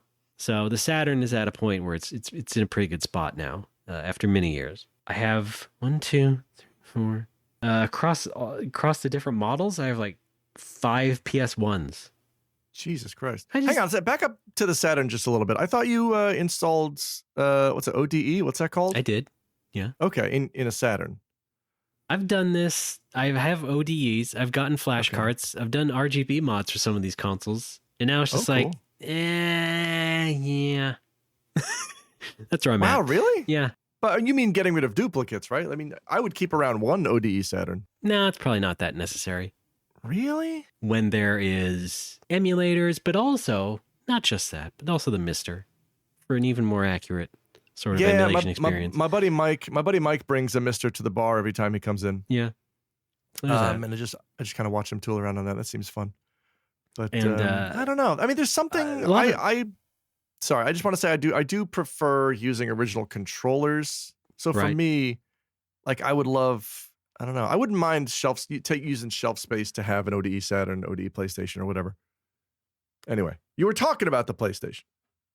No, but now I have to go back to the Saturn because they do make Saturn replica controllers that are USB or wireless. Oh, that's right. I remember those. Yeah. Okay. Yeah, I know, but I don't know. I'm with you. I do think the controller is an important part of that, but I also do not need a larger box hooked up to a TV that I would then have to disconnect because I'm not playing it all that long anyway. And that's another element. The other thing that with the PS1s, it's just like, not just the PS1s, but some of this other stuff was just the result of like really bad and weird urges. I just started looking at PS1 stuff 1 week and that turned into a month of like just getting different models of PS1. And there's no rhyme or reason to it. It's just a weird sort of desire to have it, even though there's nothing really special about them. They're just normal PlayStation. I had a bunch of DSIs for the same reason, because I wanted this colored DSI once a long time ago. 10 years ago in Japan, I saw the nice shiny red one. Let's get one of those off the internet. That's a nice looking DSI. Yeah, and that's also a thing where I had a Game Boy problem when I was a kid collecting Game Boys. Holy shit. Oh dear. So it's not new to me. So this kind of thing is not new to me. I have waxed and waned about this sort of stuff. But this has also gotten to its highest point of saturation, I think, of just this crap that's like, I need to look at it again and be like, it's not working out. I don't really need it. And I already sold off a couple of Genesises. Yes. And of course, all the Genesis stuff is pretty emulated. That's a solved problem. I do think I will keep my Tower of Power. It's not really a tower. It's the Genesis 2, Sega CD2, and the 32X. And that is actually, I think, one of the systems I still have from my youth. Everything else, I think, has just been acquired afterward in adulthood. So maybe I'll keep that around as far as things that are still solved as far as on the computer. You never know. What if someone puts out a new 32X game? I think we're good. And I know people do this. What? No? I think we're good. You sure? Yeah, I think we're good. Did Virtua Hamster ever come out? Not fully, no. Well, so what if it does? I don't think it'll be good. But you don't know that. Can I continue? I didn't consider that, but yes. So I was trying to think of a way to consolidate everything into like one or two bins, and like one bin is just for the consoles that, again, are not easily emulated. So that leaves N64, the original Xbox, Xbox 360, and so on and so forth. But also keeping some of, again, there's shades to this. I'm still figuring it out. Maybe I'll keep some old things around. Like I still have, I bought every Namcot Famicom, the original 18 Namcot Famicom cassettes just recently. And yes, I said cassette on purpose because that's what they called them in Japan. And that was so recent. It's like, well, I better keep a Famicom around. So I'm still going to keep my AV Famicom around. So there's things like that still makes sense to me, I think. But as long as I can all put it into one bin, I think we're good. So that's basically what it's all about. I have to go through a much larger pile of crap than I ever have before, get it all sold. It should be a fun and interesting journey. Maybe. Of course, another thing is that a lot of systems, well, several of them, a few of the good ones have already been represented in the mini consoles, and I still keep those around. And so I could have like one bin for the main consoles, another for the minis. That's it, Alex. I got nothing else. You can stop looking bored now. We did it. Okay, sorry. No, I don't want to interrupt. I know you're doing a thing. No, I'm pretty much done. I want to give you your time. Okay. My time is done, and I can tell I will go nowhere else. I've always considered. In a way, the bar has saved me from having to do that. Yeah. Because that's where I keep all my video games now. That's my storage unit. Yeah. People come to play them. But if I did not have the bar, I think I would have by now sold much of the collection. Right. Because it's not so much like but I still wouldn't mind having a couple ODE consoles, just a handful of my favorite ones, because to me, it's not the consoles that take up the space, it's the library. Oh yeah, of course. Also, the PS2 is also something that is not fully solved yet, emulation-wise. Yeah. And so I do have my PS2 Slim loading games over the network off my NAS and things. Yes. So. I'm streaming Dragon Quest 8 right now, playing on PCSX2, and it's not perfect. It's like 99% perfect. Yeah, but it's not quite there. Made a huge leap in just the past year, but there's still some quirks with a lot of stuff. Yes. Because the PS2 is very quirky. Yes. I didn't realize this, but apparently, I knew that the guy who was behind RetroArch was kind of a shitbag. Mm-hmm. As I've said. Yeah, we've talked about this before. I didn't realize it was to the extent where PS2, retro achievements, if you want to do retro achievements on PS2 titles, you can't do them through RetroArch anymore. Okay, you have to do PCSX2 or another standalone PS2 emulator, which I kind of think is, good for PS2 emulators for taking a stand and just being like, no, fuck you. Yeah, yeah. But it's nice because at first I tried it out on the PCSX2 core in RetroArch, and I'm like, hey, this doesn't run great. And then I tried it in the standalone PCSX2, and it was night and day. It was like, this is fantastic. That's the one that's updated. Yeah. Yeah. Yeah, this is great. Did you get yourself the nightly development build? Because that'll get you up to date the most. Yeah, I have it. Yeah. I'm downloading those pretty much every day. Okay, great. Yeah. Got to keep Dragon Quest 8 up to date. That's right. Right. Hey, this update's got enhanced light gun support. Let's do it. All right. Let's go, Yangus. Pew, pew, pew. Yeah, Yangus got a gun now. Yangus is crossbow training. Yes! Exclusively for PS2. Thank you, Level 5, for another masterpiece. So there's one more part of this. Go. I mentioned those Famicom games I got. Yes. Because they're going on my 2 little media shelves I have on the wall here. And there's also an element of consolidating those shelves to make it more presentable, to keep it maybe, one platform per shelf. So we got the Famicom cartridges, PS1, 2, and 3, and whatever else at the bottom. Then I don't know what to do with the second shelf, the whole other unit. What do I do? Anyway, it's a whole mess. It's going to be a long time. It's going to be more than a year to clear all this out, I'm sure. Photographs of sandwiches. Yeah. Sandwiches. Get like a pastrami. Print it out, frame it. Oh, that reminds me. I've removed. There's been a lot of changes. Sorry, can I I'm interject? definitely done. Yes, go. Alex. Thank you. There have been a lot of changes at the bar starting in 2023. The biggest one is we're finally smoke free. Oh my God. I am now in the I am now in the process of scrubbing away 8 years worth of nicotine off of pretty much everything in the room. No, what the fuck? No, this is no. No, it's yes. It's great. Well, it's not. It's a dirty job. Yeah, but someone's got to do it, and that someone's me. Sandwiches. No, wrong. Give me one. Oh, I think it was the right one. And then I realized, oh, you know what? I have a lot of art on the wall. I have things hanging up on the wall. I have 2 pieces by a local artist. I have one from, is it Chris Furness who did, it's the DQ9 art he did for Scroll? 9, yes, right. 9, yeah. I got the last 2 are not local. It's DQ3 painting that I bought from the Dragon Quest Museum, which is the 4 heroes facing off against Baramus. I've heard of him. The last one. The last thing I have framed on the wall was actually a folder I won in a convenience store raffle of Dragon Quest 1, 2, and 3 monster sprites arrayed in a beautiful pattern. I thought it was too beautiful to use as a folder, so I cut it in half and I just stuck a piece of white paper behind it. Framed it, put it on the wall. It's beautiful.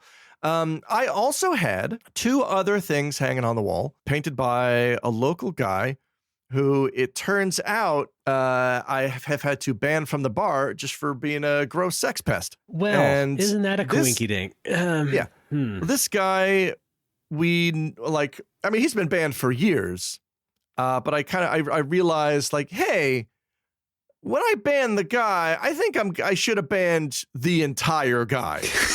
Yeah, so it's kind of what happens. Yeah. It's just such a pain in the ass getting things out of those frames. But the other day I figured, you know what? New year, new me, new crit. Let's go. So I took them off the wall, fiddled with them, fiddled with the backs, got the backs out, took out the drawings, ripped them up, put them in the fucking garbage. And now I'm on the look. I'm on the hunt for 2 new pieces of art. I'm thinking about ordering a print from Bill Mudron. I don't know which one yet. He does a lot of cool video game related art. And then I still need another one. I don't know. I'm thinking. All right. I got some suggestions for you. What you got? They're all joke suggestions. All right, good. I love them. Number 1, I think I have some Boku no Natsuyasumi prints left over from Scroll. My other joke suggestion was an original Hiroshi Nagai painting. Not necessarily video game related, but he did do the cover of that game, Kaze no Noteam. Okay. And he is selling some paintings on a site here, and I looked it up, and they were over 2 million yen. Whew. I'm like, oh, I do like his art. But not that much? I think I'll stick to the books I bought instead. Yeah. And a couple of posters as well. I think I'll just stick with those. However, on his official website, separate from the thing I was just talking about where he's selling the painting, this is his old official website. He does have a page where he lists, I think, our originals of some pieces, including that art from the video game. And it's still up and listed. It's like, I think it's only like $5,000, relatively speaking. A bargain. That's not bad at all. Yeah. But it's not like add to cart and check out. It's just like, hey, email us. Yeah. And like, okay. It's like you need to contact this office in Japan. This webpage has been up for X amount of years. This is probably already gone if someone was going to buy it already. That's true. So still, I don't want to just inquire, hey, you still got it? Like out of the blue when I can't buy it.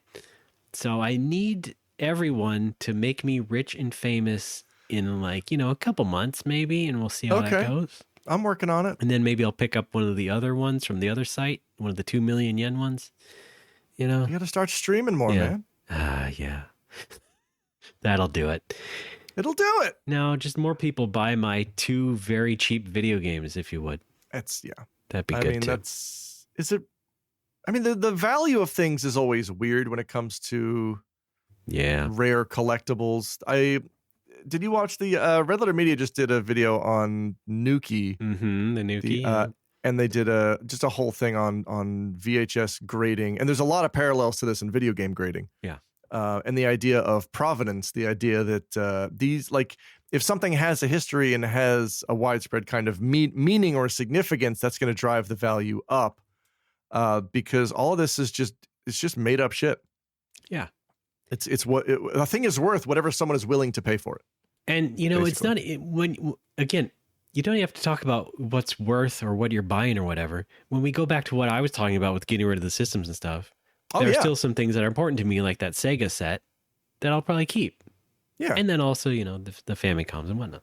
So it's not like I'm just like a completely binary getting rid of everything that is already on the computer. And that's not the point. The thing is keeping some of the things that I still have some attachment to. Yeah. I have just a lot not of things. Everything. I have a lot of my Dragon Quest stuff I've collected not to make money, but because it is meaningful to me. Right. That's it. Absolutely. I'm not going to flip these in 10 years to make a tidy sum. I'm going to, ideally, put them in a nice glass case at home. Yeah. Yeah, exactly. Ooh, glass case. Yeah. But I don't need a factory sealed. I have seen a factory sealed Dragon Quest 1 for the Famicom for sale in Osu at once. Yeah. And this was years ago. I think it was only like 15,000 yen. Yeah. Which means, they must have produced a lot, and there must be a lot of still factory sealed Dragon Quests out there. Because 15,000 yen is not a lot for that. Yeah. Yeah, but I don't need that kind of thing. I just sealed, as long as the box is in just good or better condition, yes, whatever, it's fine. That's exactly what I did when I bought Adventure Island on NES. I wanted it boxed, and then I got the typical, just the little plastic protector case, because of course it's an old box. I don't need it encased in lucite or whatever. Yeah, bulletproof. And then I have that on my little collection of important games to me. So I have Bokunatsu 1, 2, 3, 4, Adventure Island, and Panic. That's the big 3. And then some secondary ones, such as the T&E Soft Golf games for Mega Drive, the Namco Museum Collection box, and so on and so forth. Quicken. 96. That's what I have all the Quickens going back to 94, I think, in a collection. Yeah. Those are in a glass case. Okay, LGR. That's right. I got and they're all signed by Alan Greenspan.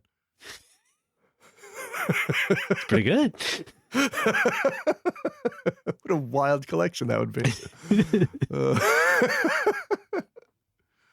It's pretty darn good. I actually, that idea only entered my head, the Dragon Quest, not the Quicken, because when we were shopping for furniture for the new place, we went to IKEA. They did have glass cases for displaying things. And I'm like, I've never actually thought about buying one of these before. But now seeing one in person, I'm like, I could see this in the corner. I could fill it with my Dragon's Quest, excuse me. Yeah. Yeah. Could be cool. We still have a whole corner of our living room that we don't know what to do with.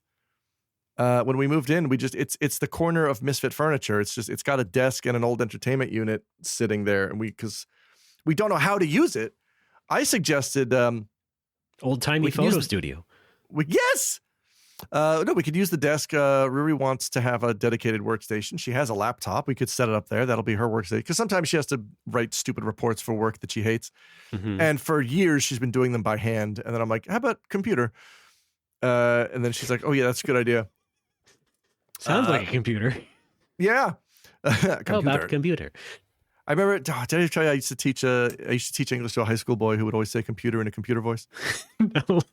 Remember that? Yeah. I'd always ask him, I'd say, what'd you do this weekend? And he goes, I studied, and then I spent some time on computer. He was great. That kid ruled. Now, what if he was also the... Sorry. He was also the kid who was really into Armored Core. I think maybe there's a connection. Oh, okay. Yeah. Now, what if the kid did the voice from the Fensler film? Help computer. Film? Oh, yeah. The G.I. Joe.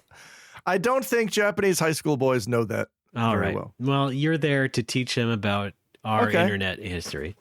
Help computer. Stop all the downloading. All right. There's also the same kid who his hobby is Shaolin Kempo. All right. And he really gave me a good laugh when he came in one day and I said, hey, how was your martial arts tournament over the weekend? And it completely deadpan. He goes, it was not good. I was killed instantly. And I don't know if he meant it to be funny, but it just destroyed. I basically crumpled in a heap laughing. I get where he was coming from. It'd be like saying, oh man, I was creamed out there. Yes, yeah. But just the way he said it so straight face was really funny to me. Yeah, no, that's pretty good. Hold on one second. I'm going to send you a link to this painting I want. Please, I want links. All right, let me see this here. Untitled 20. Hey, it's a good... Oh, God. Oh, but you can get 5,000 T-point cards. What T-point cards? So this is... Yeah, you do put it in a cart. Oh, my God. This one, yeah. Okay. But then he has his own personal website. That's absolutely bonkers. Yeah. Goodness And gracious. then this one... Hang on. Haitatsuryo no moku something. About shipping fees. Okay, sorry, keep going. And this is one I have a poster of. So... Calm Afternoon. That one's taken care of. Oh, that's nice. I like that. These look like album covers for what's that dude? What's that? He has done album Japanese covers. Yeah. Smooth jazz. Yeah. Can't stop looking at this Calm Afternoon. Yeah. It's really calming me down.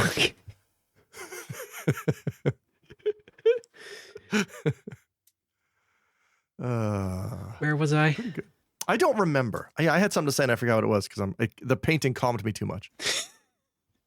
I lost my train of thought. No, wait. I remembered what I have to say, but it had nothing to do with what we were talking about. Bow. Never mind. The whole thing's a wash. All right. Well, then I I'll think show we- you the other webpage Please. if I can find it. Well, find it, and then we got to take a break. It's like this page where everything has like a code, and then you look down at the price list that are associated with the code. Secure site not available. You've enabled HTTPS only mode for enhanced security, and an HTTPS version of this site is not available. Turn off your security. Okay. You need to see this. All right. I'm looking at it. Yeah. Yeah, these are pretty good. This center top one is the one from the game cover. Nice. Yeah, but you see, it says it's an F10, and then you look down and F10 is like 800,000 yen and up. Oh boy. And it's like, oh, fax us or mail us. And then what? Dear Hoshina guy, I sure wish I had money. Anyway, I love you. Yeah. Goodbye. Good night. Plus these Try to fucking tildes. Who knows how much this stupid thing is? That just means from. Yeah. And it says acrylic on canvas board, so it's like, okay, I assume it is the original, but this page has been up for years. Like, has no one bought it? No one bought any of this? Like, so these F numbers correspond to the price range of these. Okay. That's how I'm reading it. Yes. I've been hammering my F10 key here for 30 seconds. there's thinking I there's was literally nothing accumulating else. wealth. I know. I was setting up a stupid gag. You can probably just cut it. Oh, I was going to cut this anyway. Oh. I thought we were on a break.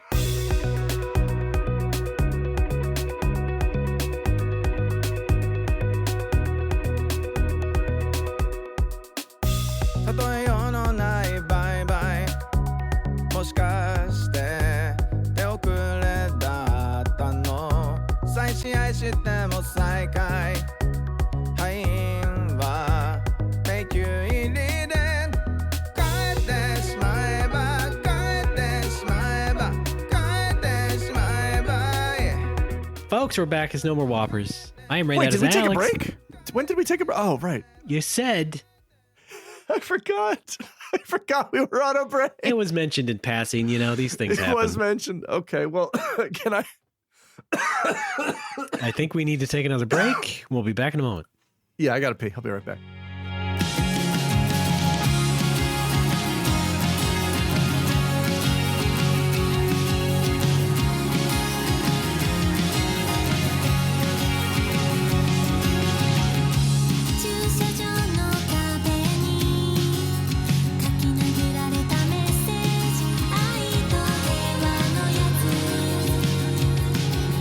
Folks, we're back. It's No More Whoppers. I'm Ant-Man. That's the Wasp.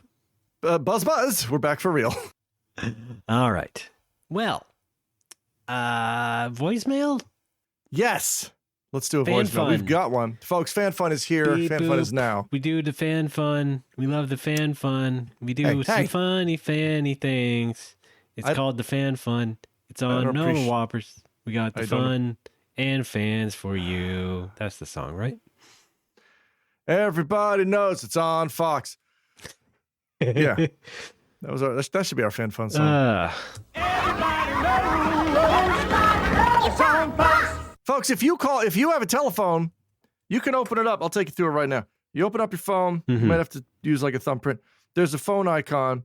You tap that, and then the number pad comes up. You can type in 805 NMW Talk. That's 805-669-8255. You can call us and leave a message like our pal, Nuclear Landlord, did. Here's his call. Stalling for time right now. Hey, this is the Nuclear Landlord. I love your show. Glad to hear you guys drive manual transmission. I love driving manual, and we have 2 stick-shift cars here at the nuclear compound. So do you guys granny shift or double clutch like you should? I got self-conscious after Vin Diesel clowning on Paul Walker, and he clowns on me in turn. So I've been doing it ever since. Keep on trucking, guys. 10 more years. 10 more years.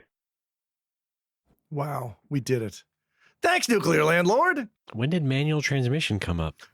I don't know. I don't drive a manual. Neither do I. It's very possible Nuclear Landlord meant to call in to Car Talk. I guess I did mention learning how to drive a stick. My dad tried to teach me for an afternoon and it didn't take. But he made it sound like we still drive a stick. But I don't drive at all. No. I just don't drive. Yeah. Huh? Yeah. I don't even drive manual in video games. That's how much of a wuss I am. Remember when you drove us to IKEA when you didn't have a license? No, Alex, for legal purposes, I do not remember that. Okay, all right. Oh, well, thanks anyway, Nuclear Landlord. All right, pretty good. Hang on. I don't read all of these out loud all the time because it takes time, but this is a brief one. There's some good stuff in here. Mm-hmm. Here's the transcript. Hey, this is the Nuclear Landlord. I love your show. Glad to hear you guys drive manual transmission. I love driving manual, and we have 2 stick shift cars here at the nuclear compound. So if you guys granny shift or double clutch like you should, I got self-conscious after Vin Diesel clothing on Paul Walker, and he called on the intern, so I've been doing it. Keep on fucking, guys. 10 more years, 10 more years. Pretty good. Pretty good. Keep fucking that chicken. Nuclear Landlord very kindly donated a glasses cleaning cloth to me that he won from another person's stream. How do you like that? My glasses are spotless. I did not expect the last part of that. That's right. Who now? Yeah, he my buddy Sebastian streams, and he has a prize wheel, and I guess Nuclear Landlord took a spin, landed on the grand prize, and I don't know. I guess maybe Nuclear Landlord does not wear glasses. No, knows that I do. Knows that I am local to Sebastian, and now yeah, spotless. I like the idea of a prize wheel. I could offload some of this stuff I probably won't be able to sell otherwise. That's a great idea. Yeah, yeah. Hey, look at this. You landed on the grand prize, Final Fantasy VIII Disc 2. Yes. I'll send it on down. When I started playing Lost Odyssey, I heard from a lot of Lost Odyssey heads. I don't know what they call themselves. Losties. It's Losties. No, those people who like the show Lost. No, same guys. All right.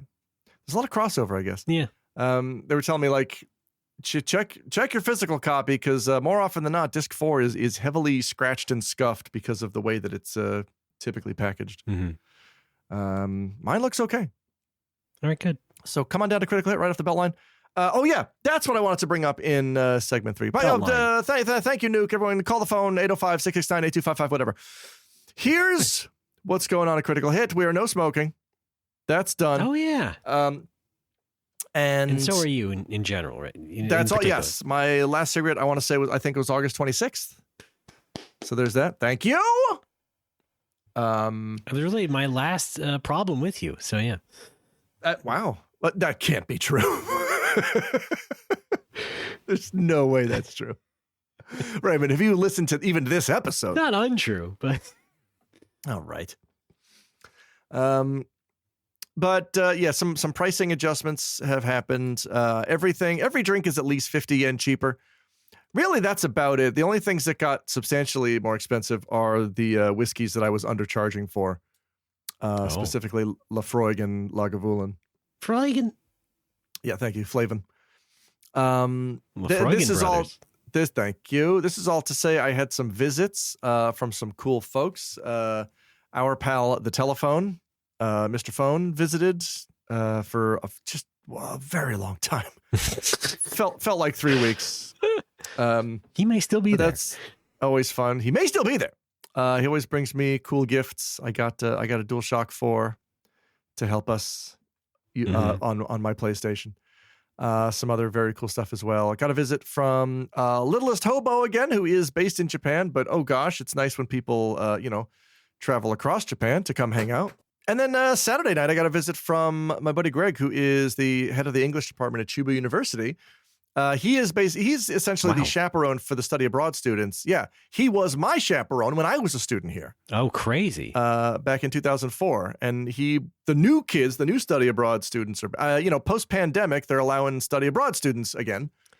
Is he gunning for tenure? I think he's got it already. Oh, okay. Wow. Yeah. Congrats to Greg. Yeah. He brought 8 new college students to visit the bar. The new models.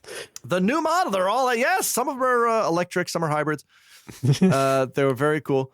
Two of them, I don't know what's up with this. 2 of them were singing Particle Man by They Might Be Giants, which is great because my first thought is, hey, the kids are all right. But now I'm wondering, like, is Particle Man now, has that like become a meme again, a modern day meme, as opposed to like, hey, we all learned about They Might Be Giants from Tiny Toons. Did Particle Man figure into a TikTok video recently? Like, what's going on? Oh, maybe. Yeah. Or maybe just because I think that's how, or at least my They Might Be Giants fandom happened or evolved, was like, we gravitate towards Particle Man, the song, as kids because it is a very kid friendly kind of. It's not a complicated song. It almost feels like a children's song. I tend to think that TMBG's kids music is too. I feel like their original music is more kids music than their kids music, if that makes sense. Yeah, I think that I can agree with that. Yeah. When you start listening to them, Particle Man's one of the first songs, but then you quickly get into some of the more complex stuff, which is more pleasing and rewarding, I would say, as a listener. So I don't know. Maybe they heard it somewhere. I'd love to know. Maybe I'll ask him next time. Hey, how'd you know that song? Maybe you should have asked him. Yeah. I should have asked him. Oh, my grandfather is John Flansburgh. Oh, okay. Okay. Yeah. Yeah, sure. But it was like the whole group or what? Like a couple of them or? No, it was 2. It was 2 of them. 2 of them. All right. 2 of them. I don't know. It's great though. Love it. Love to see it. Refreshing. Kids. Yeah. Not to be confused with the Katzenjammer Kids. That was who? Old comic strip. Oh. I thought that was like in my mind it's the Dr. Katz Windjammers crossover. It is now in my Dojin comic. I forgot what I was going to say. I'm sorry.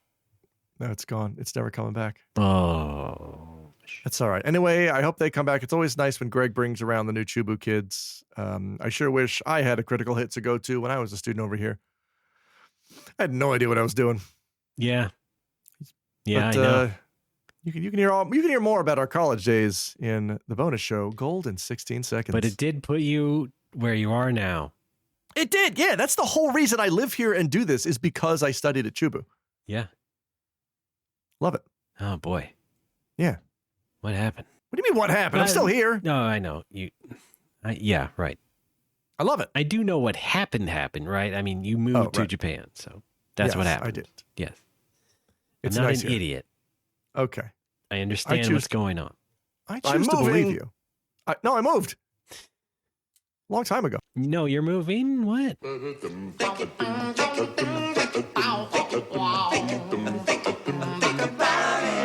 do you wanna go?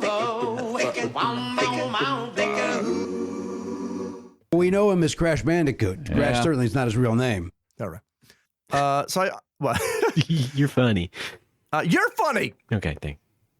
That's bar news. Real quick, I also wanted to cover Alex's voiceover updates. All right, who are you voicing today? I will play the part of Woody the cowboy in Toy Story 5, the Legend of Curly's Gold. Okay. You can't say that for every colon title. Why? It's going to get old. Legend of the Dragoon, the Legend of the Dragoon's Curly Gold. I recently did voiceover for a TV commercial for a department store. Depato. Yes, a Depato, which I don't know. I guess they aired on TV, but I've not seen it on YouTube, and I keep searching YouTube every day because I want to show people. But it's just they just haven't uploaded it, or it's not there. I don't know. Have you tried the company's website? Yes, it's not there either. Maybe they post their latest campaign. Okay, nope. All right. Well, that's a shame. Is this how big is this chain of department stores or whatever? I don't know. I know there's one in Shizuoka. That's where we did the record. Oh yeah, that was the other thing is we did the recording at Sound Bigot. Okay. Which was weird because I don't think these agencies like you working for other agencies. You know what I mean? Okay. Yeah. Because right now I'm kind of working freelance for both of them, and I heard from another voiceover person who works with Career Bank. He's like, yeah, they really don't like it when you work for other companies, but also like, well, then offer me a fucking contract. Like I'm working freelance. I'm, unless I'm legally bound to you, I'm going to get work at another agency. Sounds like a Japanese thing. Half of this. It does. Yeah. You want to save face, don't you? Yeah. So yeah, the one company sends me to the studio called Sound Bigot in Shizuoka to record Japanese high school listening tests. We know it well. Yes. Yes. And then the other company, Tsuyama, that I just started with, I guess last year, they sent me to Sound Bigot to record this department store commercial. And I like the whole time, I'm like, is that weird? That might be weird. And I just emailed the woman back cheerfully, like, yes, sure, I'd love to do it. And she's like, here's how to get to Sound Bigot. I'm like, oh, I know how to get to Sound Bigot. My alma mater. That's right. Say hi to all my old teachers. Mr. Segedy. Mr. Bigot himself. How's it going, you? Whoa! All right, sure. All right. And I get there, and I realize, oh, wait, the sound engineer is going to know it's me. Does the sound engineer know that I'm working for two different... Does he even know... He just communicates with the clients, right? Does he communicate with the agencies that dispatch the voiceover people?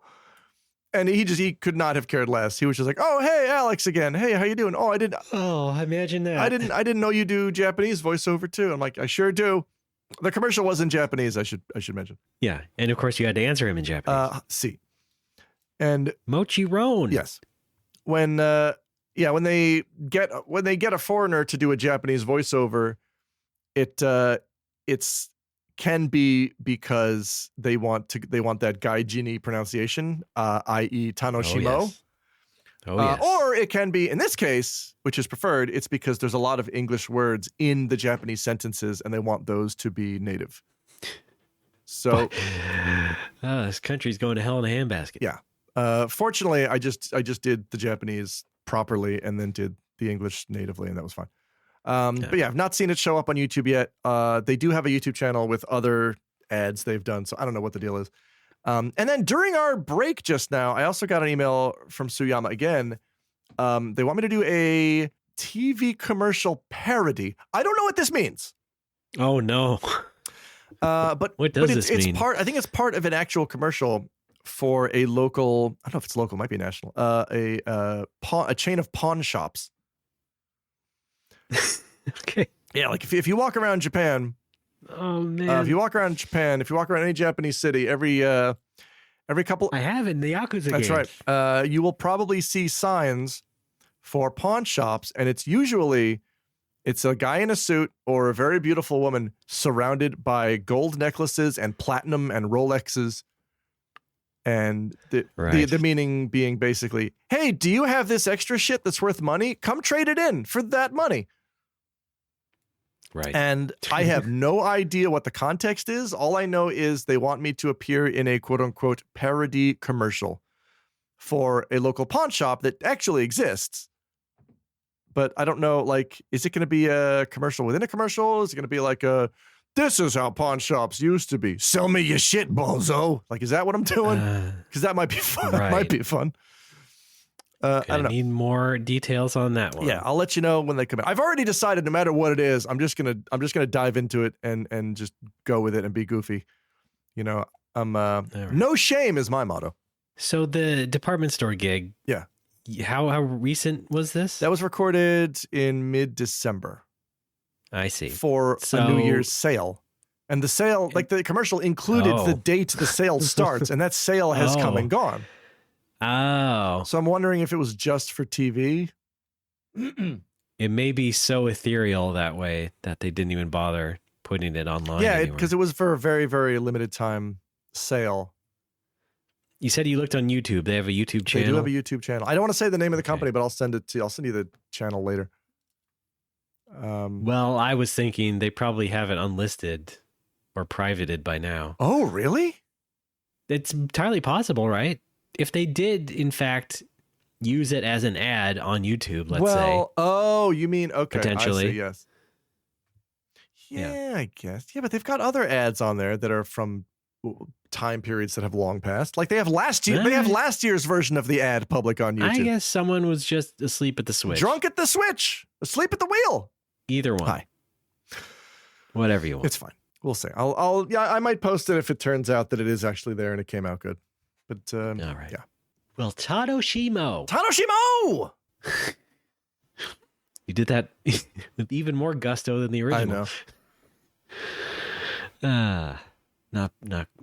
No. Not bad at all. You're a real talent. Thanks, Songsu. Oh, I missed that store. I always hated that store because it's dumb. It's like just seeing the Romaji. I hate that they used Romaji on the sign because for years I was calling it to my friends. I was calling it Sunkus. It's ridiculous because it's like if they had put the sign in katakana, I would know to call it Sanks. But but it was the first kombini I ever set foot in. Okay, in Japan, first time in Japan. Well, you know what they say to that. You're welcome. Sanks. Oh, okay. Sunkus, good old Sunkus. Not a fan. What's your mascot? Looks like some walking legs. Whatever. Pass. Next.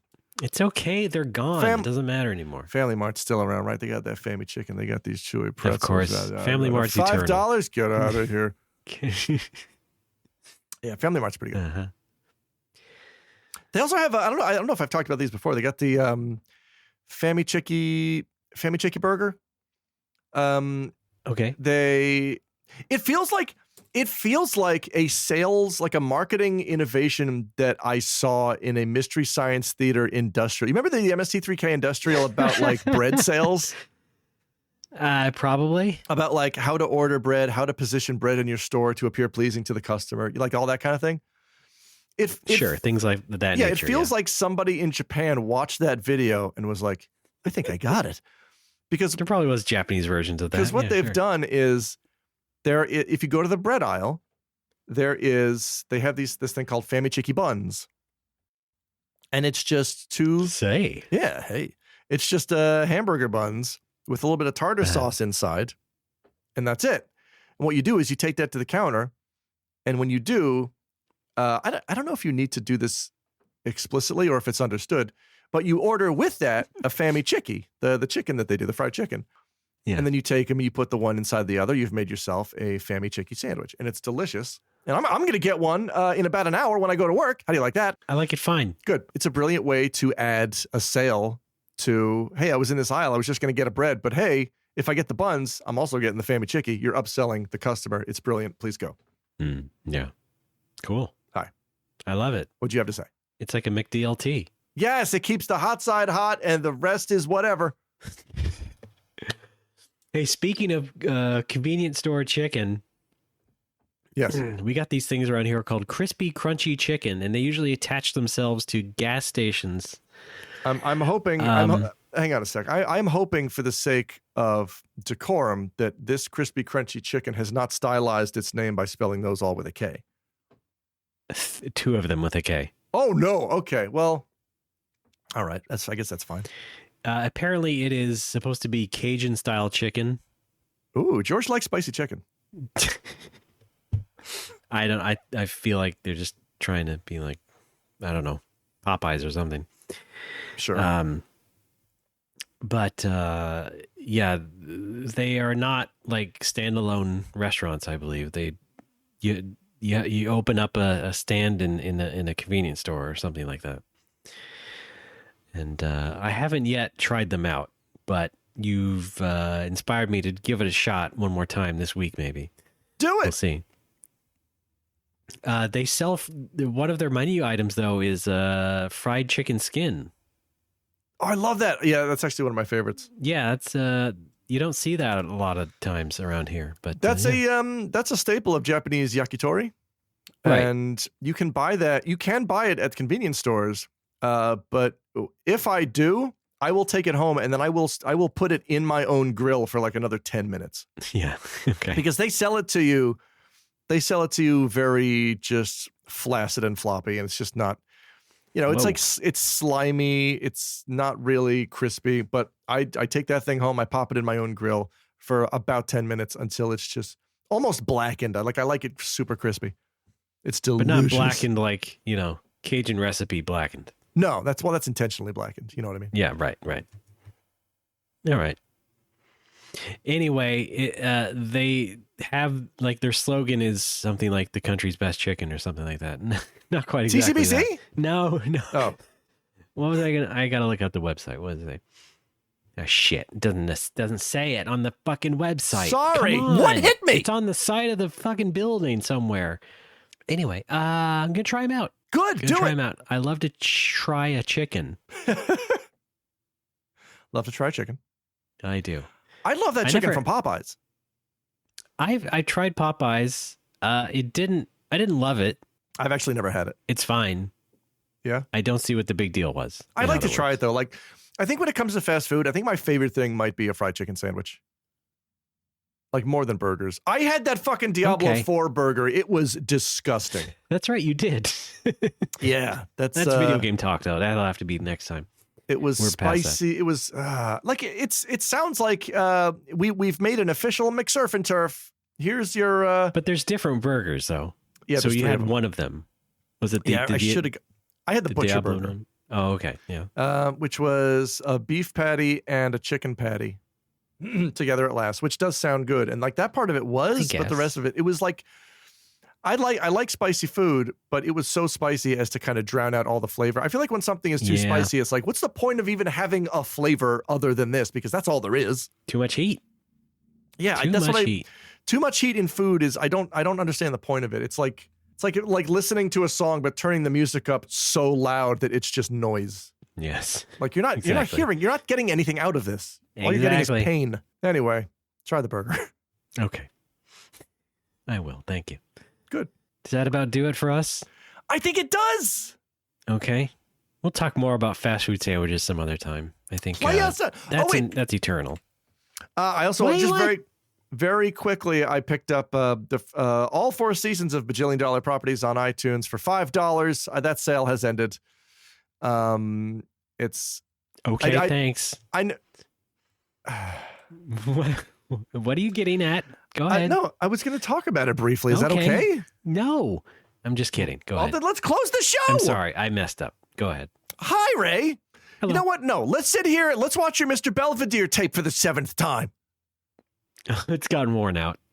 Oh, has it? Can't even make out Mr. Belvedere I told you anymore. to digitize it. Well, it's expensive. It's lost media now.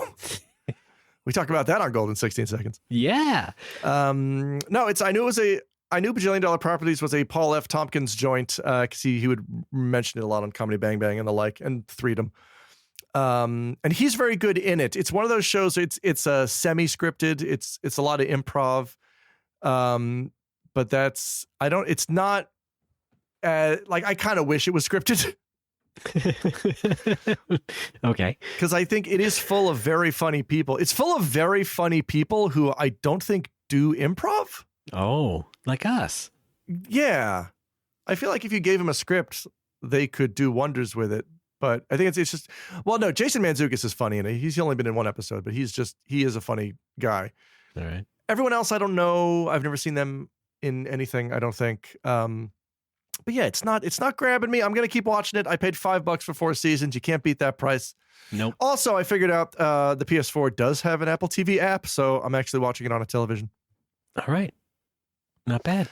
I'll keep you updated. It's great. PFT is great. That's all I care about. Everything else is fine. Fantastic. You're fantastic. I'm waiting for Apple TV Plus to get that Tetris movie. Apparently, Apple has the Tetris movie coming out this year. They're holding it hostage. Yes. Yeah. At gunpoint. Who did they get to play the square piece? It's historical. It's a historical story. It's based on the real life story of how it got moved across borders and things. Look, I got to be real. I thought you were talking about Pixels. I know, it's your favorite. Alex's top 2 movies: number 1, Pixels; number 2, Grandma's Boy. I was going to say Pixels 2, but sure. Well, until they make a Pixels 2, then yeah. It's fine. But yeah, for you're now, right. it's Grandma's Boy. Excuse me, I prefer the Japanese dub, Grandma no Boy. Obacha no ko. Muskona doesn't work like that. No, that's not. No, Grandma's son. Wait a minute. My dad. Yeah. What if we just call it my dad? No, can't do that. I get this. Dragon Quest, my dad. Yeah.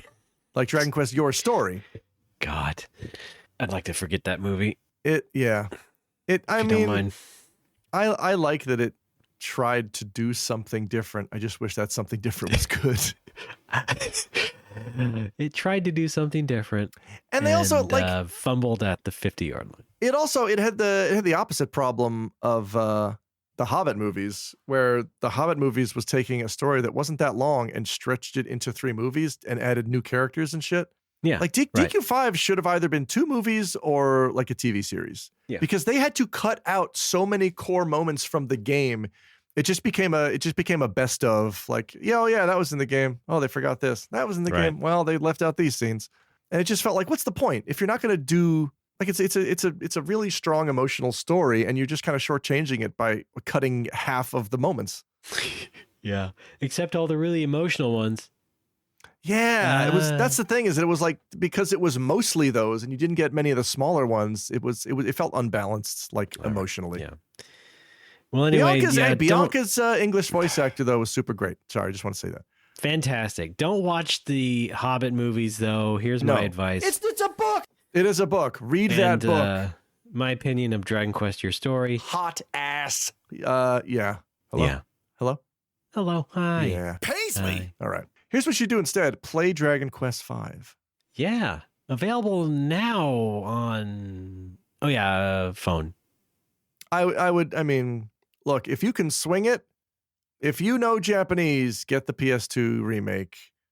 Or if you're okay with fan translations, I guess you could do that as well. Not. Okay, well, then I guess play it on DS, although it's expensive now. Oh yeah, I forgot to mention I hacked my 3DS. Finally.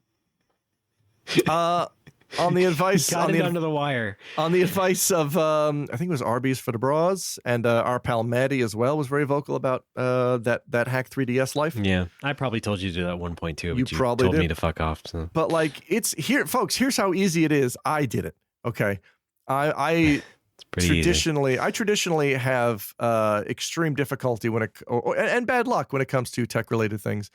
This was seamless. It only cost me $8. Ray, can you guess what I had to spend $8 on? A magnet. No. Oh, a game that had to be hacked. No. To use as a vector for the hack. No. Another 3DS. Yeah, you got it. No, I did not previously own a micro SD card reader of any kind. Oh, interesting. Had no idea to take it out of my new 3DS. Really? Yeah. But yeah, I literally, I went across this. We live now in a society. We live in a shakai. I walked across the bridge and over 2 blocks to the Aedeon that we now live near, and I picked up a micro SD, and it does other cards and such. It's a multi-reader for about 1,000 yen. Took that home. Done. Don't leave home Everything's without done. Very seamless. I tested it out by acquiring a copy of The Legend of Zelda, Link to the Past 2, A Link Between Worlds. All right. That's pretty fun. I like that. Right. And I also legit ordered a copy of Dragon Quest Monsters 2, which is currently being shipped. Because with the hack, I guess I can now get around region locking as well. So I could play it on my American new 3DS. Yeah. And I could just install it to the thing, which I think I'm going to do. It's blown wide open. It is. And 3DS is another one of those systems where the emulation's kind of okay with some things. Yeah. But I still feel like I need to keep one around. On the other hand, I could just, I think, emulate at least Dragon Quest 7. Finish that up and maybe some Fire Emblems. DQ7's probably my most played game on the 3DS. Yeah. Oh, I know. You know, I think if you play through Dragon Quest 7, it is your most played game. It doesn't matter who you are. Oh, that's funny. Yeah. That's great. Because it's true. It is, yeah. I love that. Well, congratulations. I'm glad you hacked the system. Yes. Try the PS2 next. Okay. How easy is that, I wonder?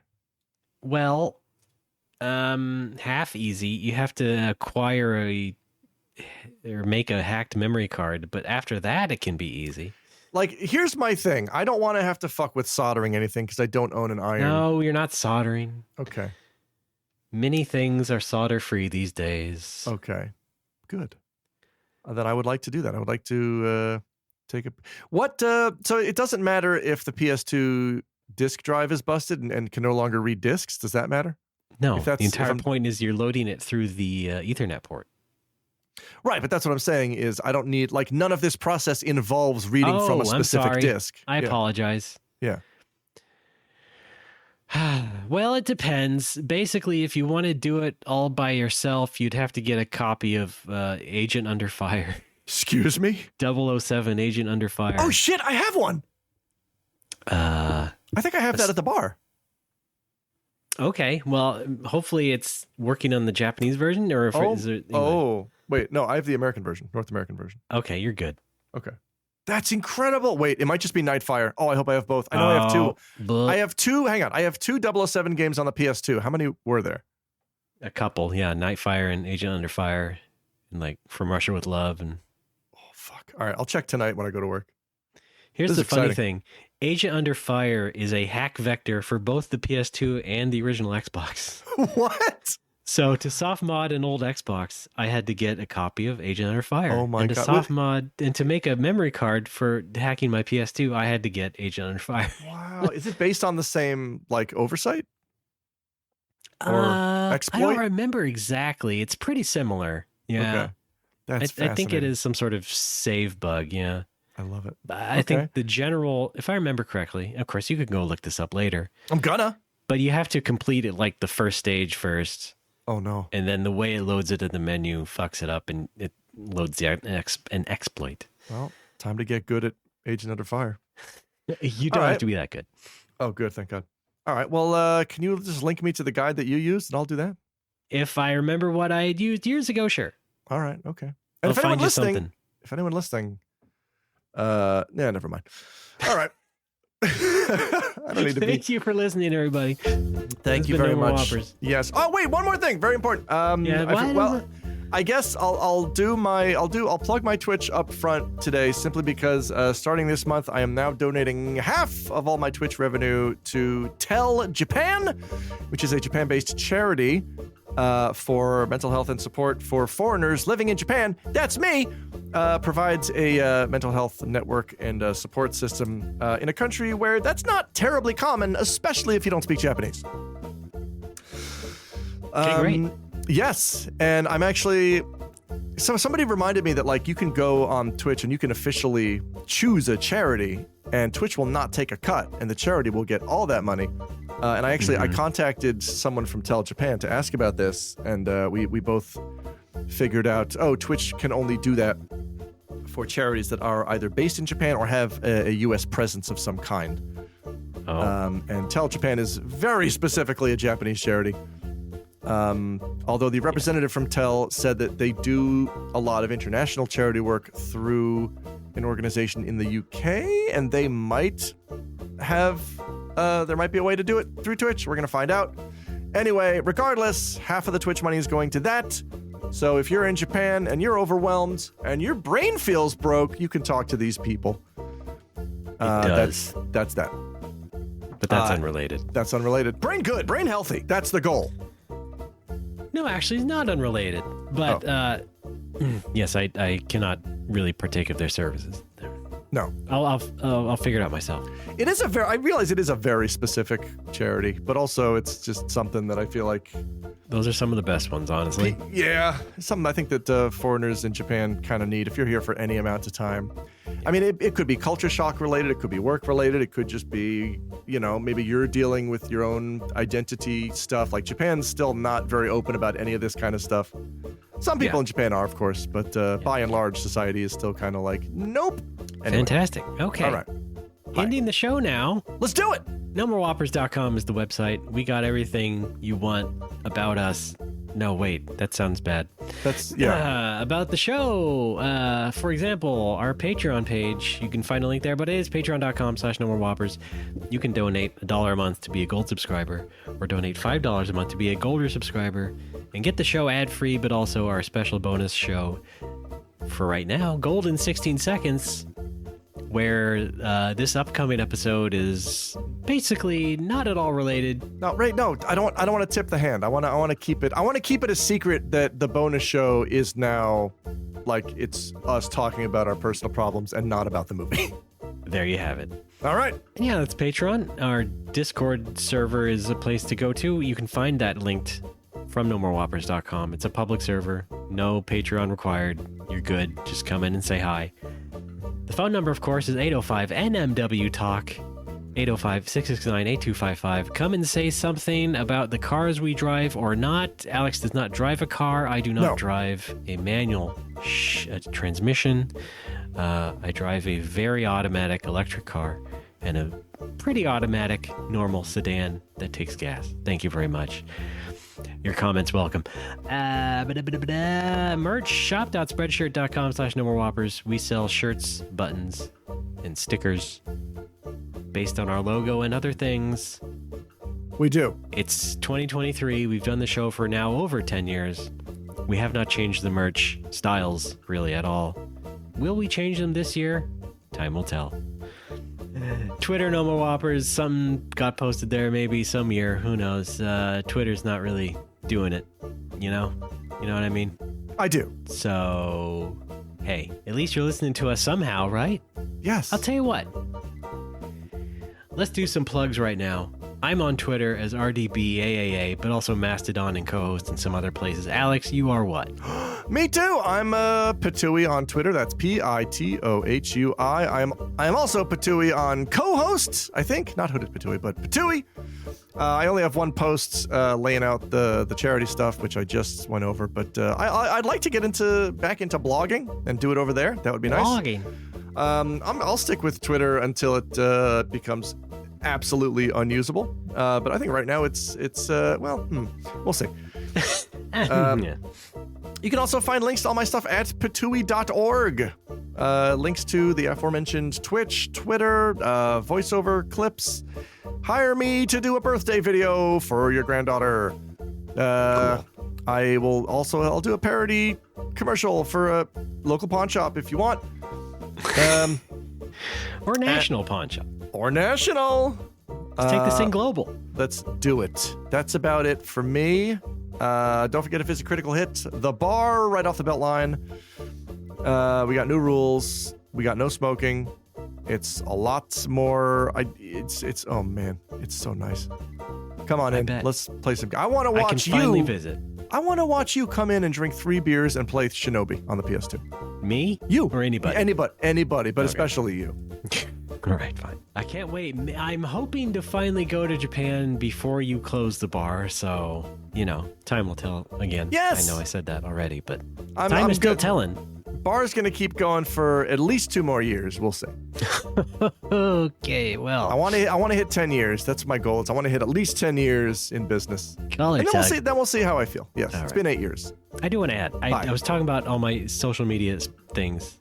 I did make my own personal self-controlled link page at rdbaaa.space.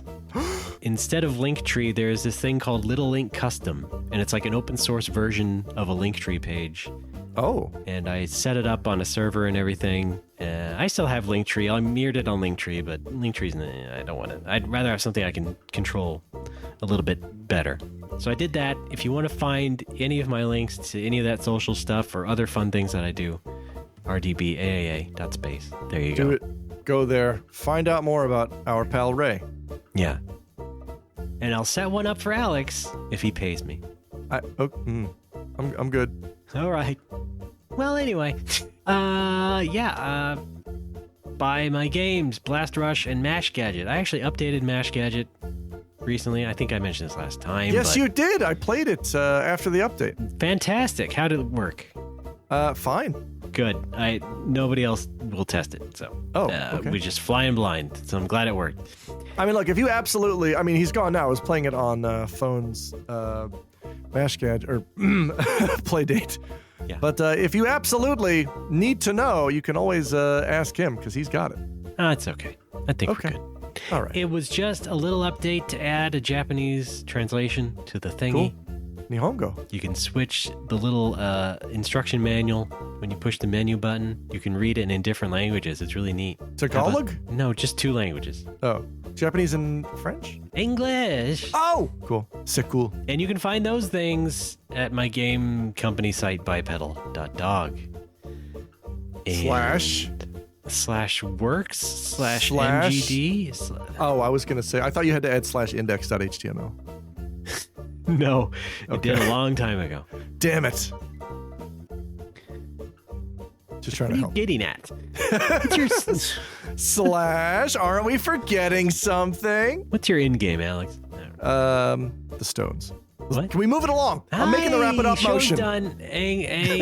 Whoa, I almost called you Angus. What?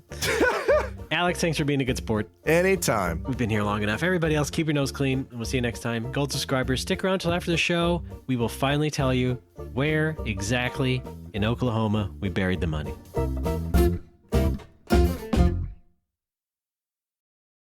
Dear Hoshi Nagai, I sure wish I had money. Anyway, I love you. Goodbye. Good night.